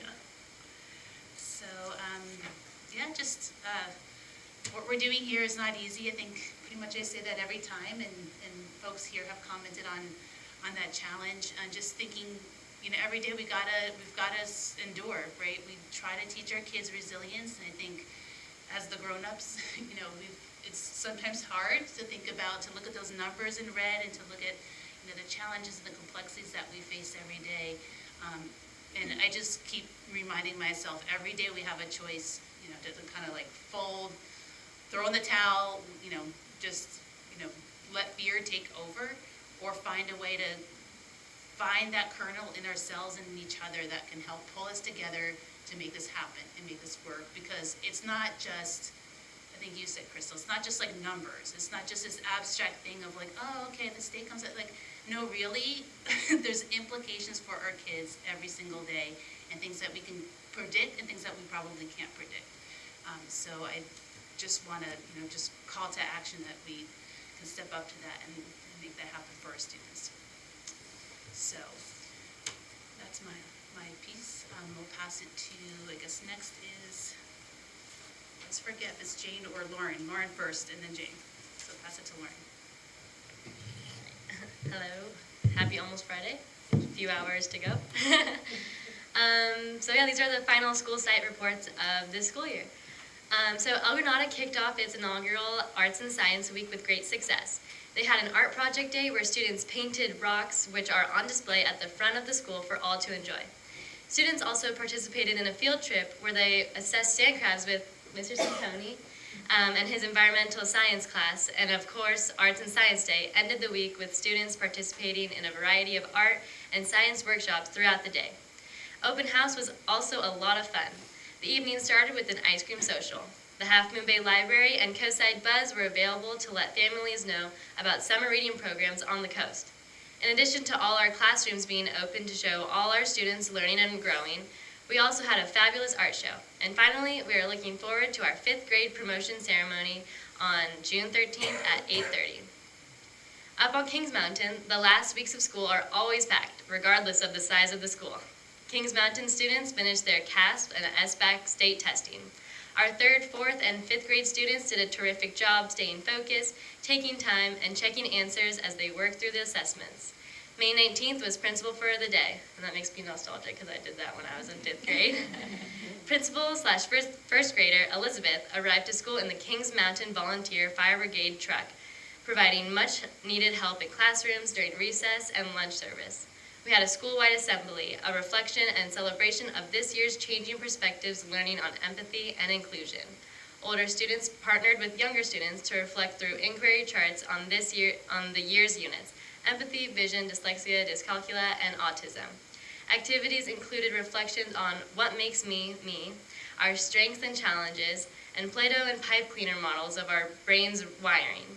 It was a wonderful celebration of what makes us, us. At our annual open house, student art was hung around the school to celebrate their creative expressions. Jaime arrived with his taco cart, he's the best, followed by recognitions and appreciations in the Lion's Den. The 4-5 band, led by Miss P.S., played a repertoire of songs. Families visited classrooms where students shared their work and learning. The evening ended with the ever-popular ice cream social. The K-1 class visited Año Nuevo State Reserve on May 28th with docent/principal Diane. It was a wonderful day of exploration of elephant seals, wildflowers, animal tracks, and tadpoles. On May 31st, teachers hosted Donuts for Do-Gooders on appreciation for our amazing Kings Mountain school family volunteers, a critical driving force for what makes our school so special. On June 3rd, 5th graders went on the Mountain to Coast hike, an annual ritual. Students hiked with Principal Diane and parent Scott Meanery along the Parisma Creek Trail from the mountain all the way to the coast, about 4.8 miles. After the hike, all gathered at Round Table for pizza with CUNY Principal James Barn, followed by the arrival former Kings Mountain School alumni, now at CUNY. Our annual fun run and carnival, Spirit Week, and graduation will wrap the successful 2018-2019 school year at Kings Mountain School. Here's Fairlawn View's report. Fairlawn View has had a very successful Oceans Week. Every one of our students enjoyed having their t-shirts silk screen printed by themselves with the help from volunteers. This event is marine science oriented and brought many activities such as presentations from the Marine Science Institute, Harbor Masters, Yacht Club, and the super exciting Sharkmobile with a live tiger shark. Of course, Mr. Lauritsen offered our students the opportunity to dissect a shark and learn about their anatomy. Our grand event culminated with the painting of a collective sharks mural that is located on the fence of our greenhouse, an outdoor learning space. Fairlawn View is also happy to report that we had a very well-attended open house, which featured the annual student art exhibition and our recycled art exhibit. If you can, please join us for a accumulation ceremony next Wednesday at 11 a.m. Here's the update for Hatch Elementary. A week ago, Hatch hosted a financial budget update for the school district. Mrs. Leach provided the Hatch families information about the current and projected school district budget. The meeting was very well attended. The Kindness Campaign was at Hatch last Thursday. Half Moon Bay High School students came to Hatch to promote their Kindness Campaign within our 5th graders. Students had the opportunity to participate in 6 workstations to increase and develop their awareness for kindness. A huge thank you to Mr. Nazar and his one-of-a-kindness campaign. 5th grade promotion will be on June 13th. We invite all 5th grade parents to congratulate our students for their hard work. 5th grade students in the two-way bilingual immersion program will be also receiving the Bilingual Service and Participation Award and the Biliteracy Attainment Award. The last event of the year is right around the corner. Sport and Spirit Day is on June 7th. Teachers, parents, and students are ready for the fun that will take place at the Hatch Field. Since the school year is ending in 1 week, Hatch administration would like to acknowledge the fantastic group of teachers and parents. Their hard work and dedication makes a big difference to our Hatch students and the community. Thank you to everyone. CUNY had a great Super Bowl of games and activities organized by leadership. The winning 6th, 7th, 8th, and 8th grade classes all got a trip to Golfland. Sunday, the Boosters fundraising event, CUNY Crush, was a great success as kids clambered through an inflatable obstacle course, rolled tires, and some even dove into the mud pit. We held elections Tuesday for the new student body officers, and we'll finish off the week with the last dance of the year. We had the Youth Summit last Friday, which was an amazing time, and the students were engaged through their presentations and enjoyed games and activities, including a climbing wall. Shout out to the high school leadership class and the Kindness Campaign for their work for our CUNY 8th graders. As usual, Half Moon Bay High School has had a lot of incredible activities on our campus. Our staff and students enjoyed the final Outstanding Cougar Luncheon of the year. The FFA, Future Farmers of America banquet, was held in our multi-purpose room. We had a contest that involved the students from our guitar making class as they put their guitars on display and were judged by our very own teacher band. The last assembly of the year was hosted by our amazing yearbook class. At the assembly, a slideshow of photos throughout the year and a prom video were presented. In addition, we had the alumni ceremony. The relatives of senior students that graduated from Half Moon Bay High School were invited to the ceremony. They were able to present their senior with a cord that they will wear at graduation. It is truly incredible to see how strong our community has been for the past decades.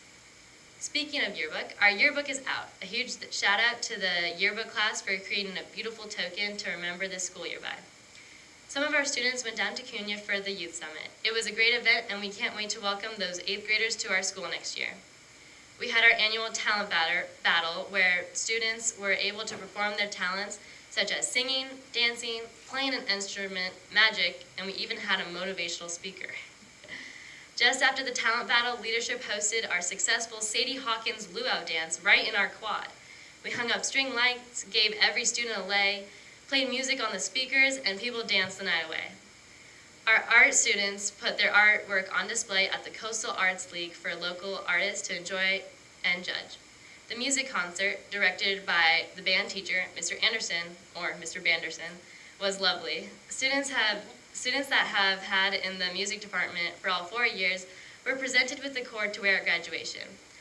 The results of our ASB elections have been announced. Ashley Procopio is our new secretary, Sarah Sprinkle will be our treasurer, Brian Tejada is our vice president, and Christian Alvarez was elected our ASB president. And I'll be here next year. I would miss you guys too much. Summer is approaching quickly and our students are very excited, but first we gotta get through finals.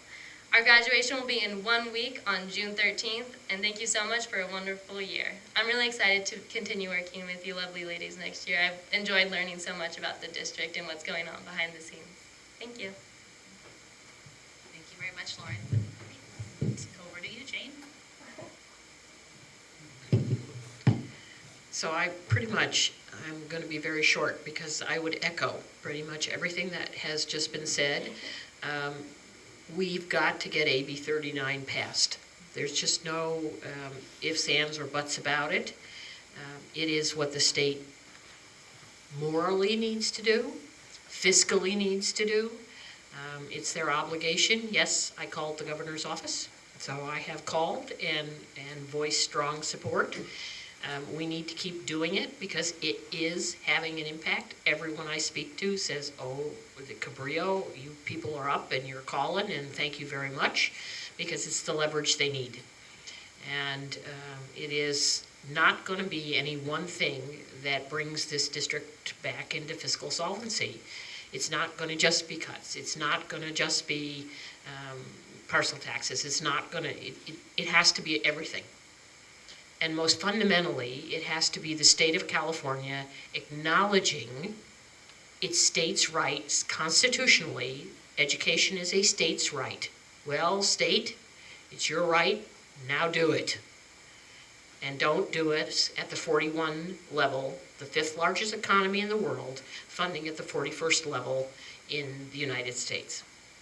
So it's an opportunity for greatness for the state. The state needs to take the opportunity and it needs to rise to the occasion. I've been at the middle college graduation. It was lovely. There were 5 of our students who actually were there. Originally there was only supposed to be 1 and all 5 showed up. That's the way it goes. But it was a lovely ceremony. I also was at the yearbook assembly. It's my favorite of all the assemblies. There were several 4-generation families from Half Moon Bay, and they literally put the pictures up of all of the generations that have been at the high school, so it's fantastic. I'm very delighted to be attending the middle school and the 2 high school graduations next year. It really is an amazing thing. If you've not been to the Half Moon Bay High School graduation, when they ask that question, how many of you have been here since kindergarten, and pretty much the entire class stands up. It reminds us of our responsibility to these young people.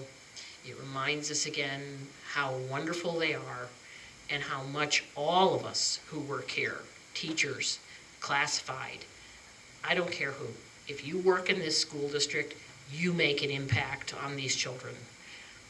And we acknowledge all of our hard work and efforts that go into making these children into the wonderful adults they are as they graduate and leave our schools. So thank you to everyone. Congratulations to all of our graduates next week.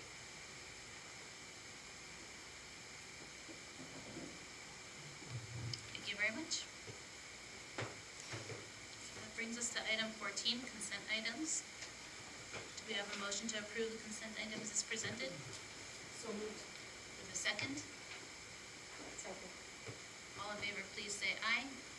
Aye. Passes 5 plus 1 to 0. Okay, item 15, action items. 15A, approve third interim financial report fiscal year 2018 to 2019. Yes,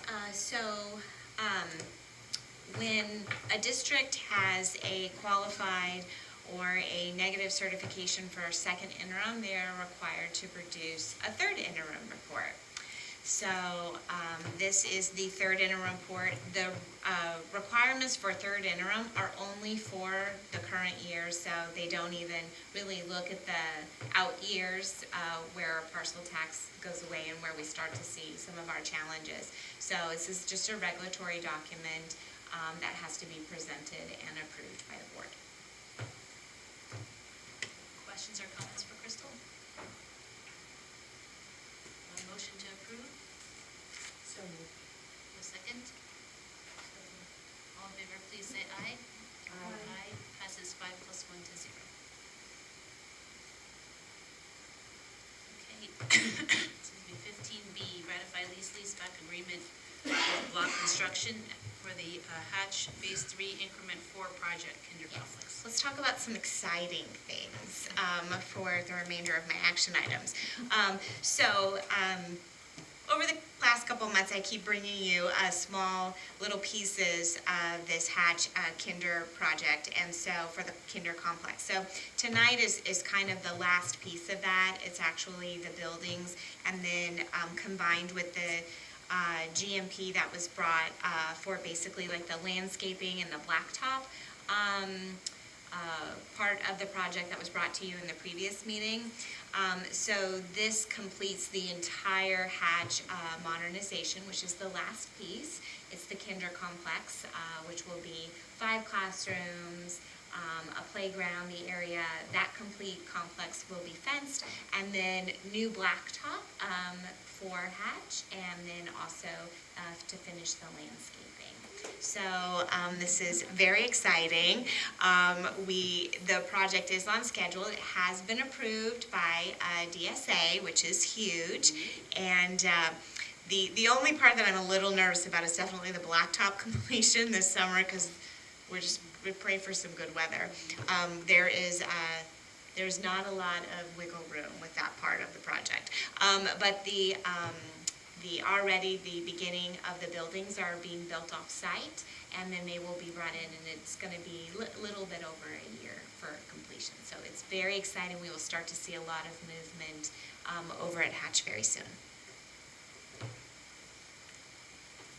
Questions or comments? I had a question. The block construction provision addressing ownership and licensing of IP, is that typical? I haven't been part of a public design process, and So the district is moving towards a standardization for classrooms for definitely the most cost-effective and most quickest way to do projects, especially as we move into technically modernizations or rebuilds to our other school sites. So the product that we are using to try to create that standard is a Folia unit, which is a block design.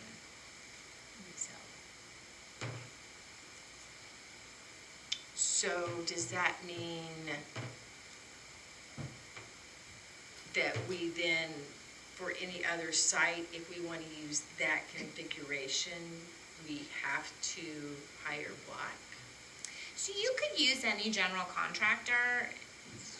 I don't really know why you would do that, because you would pay some extra fees. The district is never tied into using a certain contractor or a certain product. But you go through trying to create standards, because some of the challenges that the district has is at one site we have this, at the other site we have that, and. I work with government contracting, and so that's the piece that worries me just a little bit because of the perception and questions that we've had. And I'm sorry for not like thinking about that to ask you earlier, but that was the one piece that kind of jumped out. So, I mean, this process, the district has found that the best contract mechanism for our construction projects have been lease-back. So that project has been followed. We have legal counsel that goes over all of the bidding documents that my office produces, as well as the contracts are all approved. So, a lot of people tend to shy away from lease-back, but I fundamentally believe that it is the best contract mechanism for a district to ensure that they stay within budget regardless of the product that they use. So moving forward, if the district decides not to use the Folia building as a standard, they can go back and use, like what we built at Pillar Cedos. Then you could use any contractor. But do we have a spec or a standard that someone else could bid against? Yes. Okay, thanks.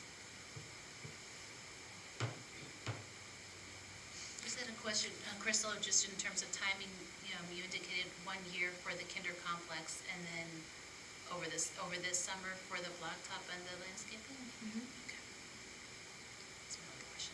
Otherwise, yay, very exciting to see that big site, that big project, or a series of projects and increments thereof. And the teachers at that have site. been a part, the HATS community, including parents, teachers, and other support staff have been a part of the design process and choosing the colors, and it's really been a collaborative effort within the HATS community. Great, thank you very much. Any other final questions or comments? Okay, I'll move to vote. A motion to approve? Second? Second. All in favor, please say aye. Aye. Passes 5 + 1 to 0. Thank you. All right, item 15C, approved contract with Cicerco for the heating and air conditioning project at Half Moon Bay High School. So I've been at this district 6 years. And in the 6 years that I've been at this district, there has yet been a winter where we did not have a heater problem at the high school. There has never been a year in springtime that a classroom was not too hot. So we can't seem to get it just right.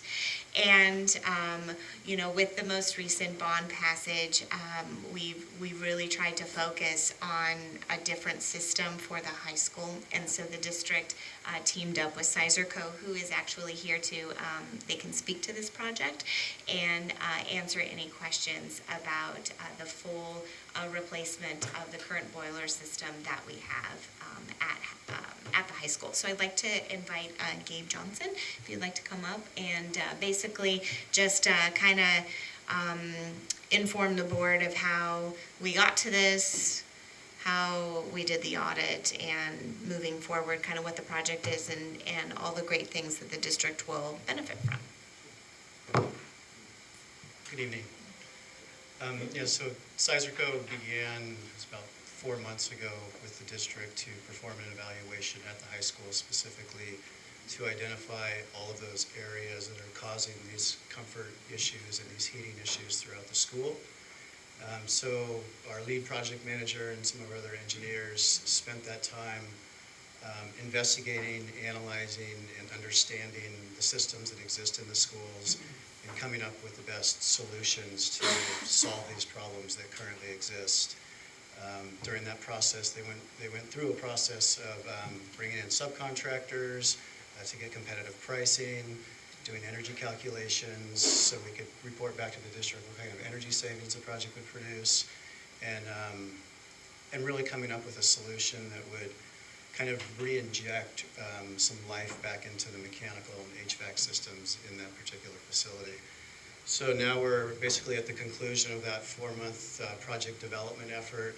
We have come to the point where we have identified a total project cost, a scope of work, and some energy savings to be presented to you for approval tonight.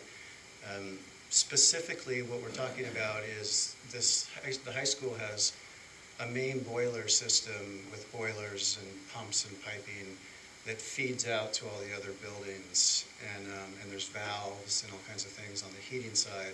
And then as the hot water gets circulated through the buildings, there's equipment at each building that distributes the hot water, and basically you blow air across the heating water to heat the facilities. And so there's air handlers, and there's devices at the classroom level connected to ductwork and dampers and things like that. And so the combination of the two things work together to provide comfort to the classrooms. And so the scope of work that we're involved with is basically replacing the entire boiler system. I should note that almost all of this equipment is very old. It's past what we call its useful life. It's very antiquated. And what we're trying to do is keep costs to a minimum. So we haven't taken the attitude of going in and just carte blanche replacing everything.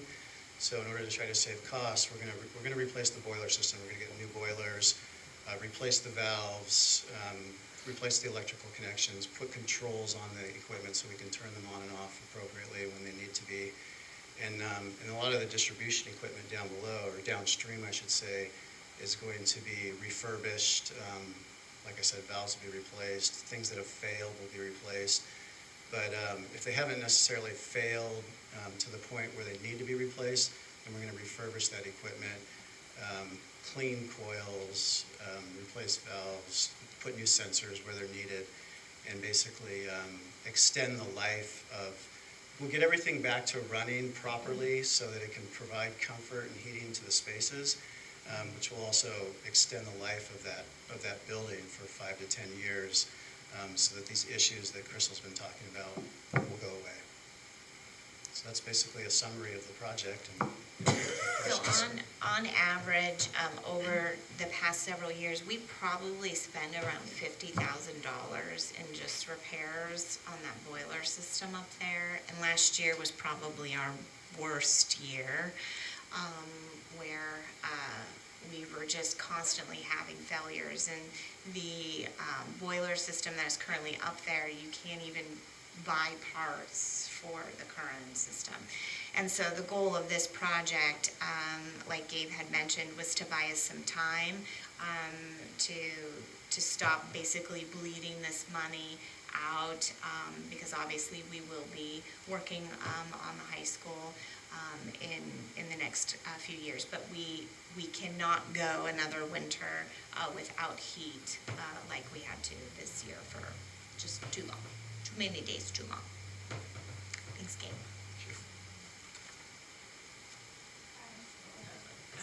Quick question. So you said that doing these retrofits and remodeling of the current system was less expensive than complete rehab. I'm just curious what kind of the estimate ballpark would be on a completely new system versus what you're doing.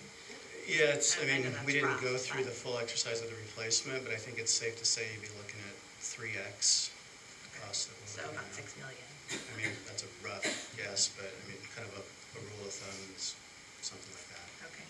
And then given that you're kind of using the existing system, how efficient is it? Is it still fairly efficient, or is it a very old system so it's not as efficient? Because you talked about the energy savings. Yeah, the system right now is. Do some discussion of that. Sure.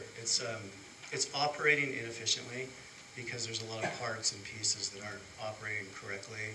There's lines that are clogged, there's filters that are clogged, there's switches that don't work.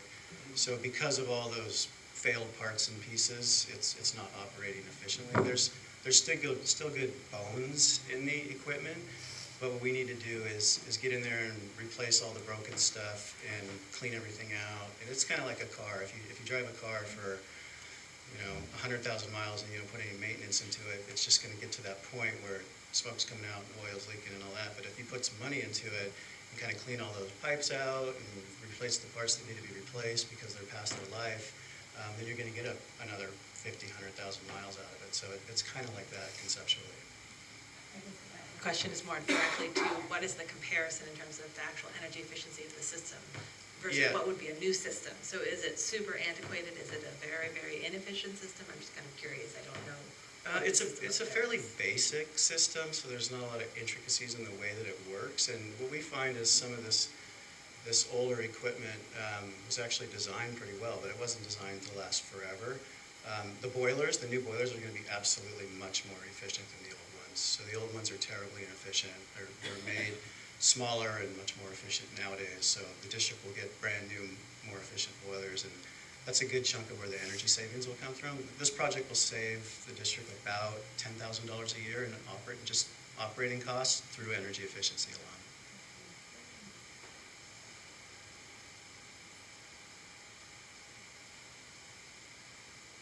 Questions or comments? Okay, is there none? Do we have a motion to approve? So moved. Second? All in favor, please say aye. Aye. Passes 5 plus 1 to 0.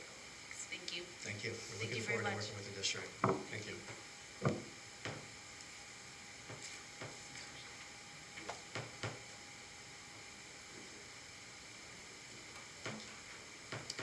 right, and finally, 15D, approve the following measure and facility bond project, purchase of capital equipment. Yes, with the passage of both of our bonds, the district does have the ability to purchase capital equipment.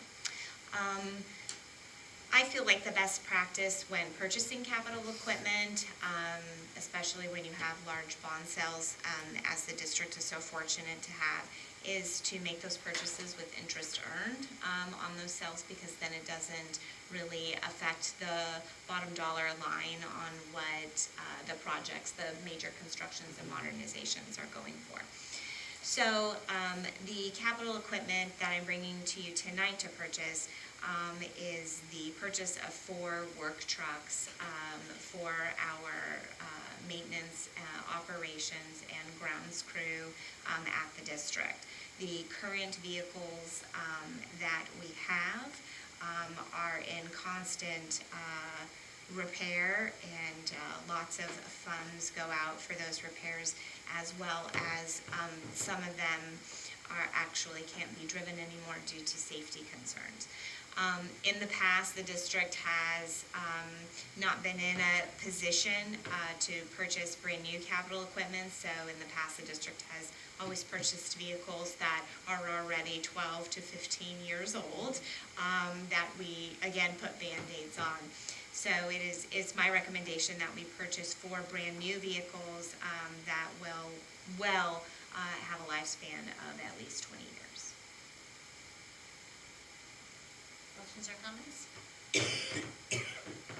I have one question, Crystal. When you speak about like repairs for vehicles, does that usually come from the general fund? The repairs do come from the general So for fund. both of these items, like basically shifting, like taking an approach towards new systems allows us to use funding that we have for bond money, rather than continue to pull from our very generous, or not so generous, 3.26 COLA. Absolutely.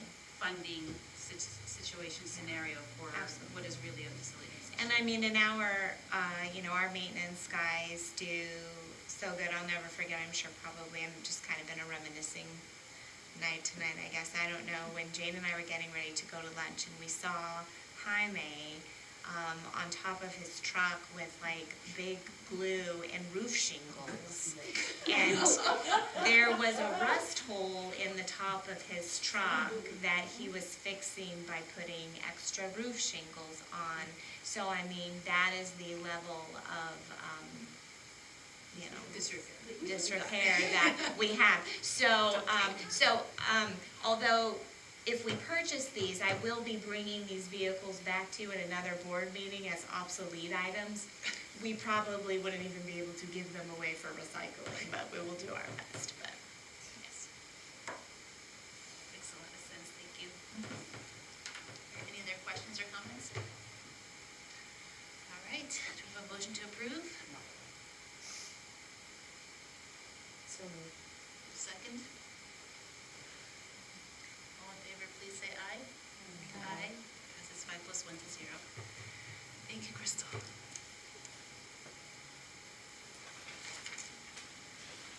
All right, with that, item 16, future board agenda items, approve the adoption of the 2019-20 local accountability plan and approve the adoption of the 2019 local control accountability plan federal addendum. Approve the adoption of the 2019-20 district budget, approve Cabrillo Unified School District Governing Board policy updates and revisions as recommended by CSBA. 17, future events, dates, requests. It's that time of year, promotions and graduations, so that's our docket for the rest of the school year. June 12th, Pilarcitos High School graduation, the Robert King Center, very well named, might I add, 10 a.m. on June 12th. Also June 12th, which is Wednesday, Farallon View Elementary promotion at the upper grade playground at 11 a.m. And the Cunha Intermediate promotion at the Event Center, 6 p.m. June 13th, Thursday, El Granada elementary promotion in multipurpose room at 8:30 a.m. Also the Hatch Elementary promotion, similar time, 9 a.m. Kings Mountain Elementary promotion also in the morning in their multipurpose room, 10 a.m. Half Moon Bay High School graduation at the Event Center at 6 p.m. What time do we have that? What's that? What time graduation, what time do we need to arrive? Oh, I would say, get there at Parking's gonna be hard. 5:45. We did our roads. Yeah, maybe 5. I gotta get a road too, or my listening. I didn't know. We'll be there 5:30 unless you tell us otherwise. Yeah, okay, I'll send you Okay, the. yeah. Yeah, how we get the capsule done. How do you get them? We'll follow We'll up. send them down. We'll be there 5:30 to we'll meet you somewhere there. Yeah, to let us know. I thought about this Yeah. for a long time. Yeah. Okay, so that is our last day of school, June 13th. June 20th, the following Thursday is our next regular governing board meeting at the district office, right? Should we mention the 8th and the 10th? The 8th and the 10th. Yes, so also June 8th, this Saturday, we can just point out, is an event at the Half Moon Bay Library for welcoming our new incoming superintendent, Sean McFetridge. So that'll be from 1 to 3 p.m. at, as I said, the Half Moon Bay Library this Saturday. And then we're having a board meet and greet with him on Monday evening, which will be a special board meeting. Yeah. Special board meeting. Those are the two you're talking about, right? Yes. Very good. Okay, so that's all for future events, dates, and requests. We're not returning to closed session, and therefore we will adjourn the meeting. Thank you, everybody. Oh, sorry.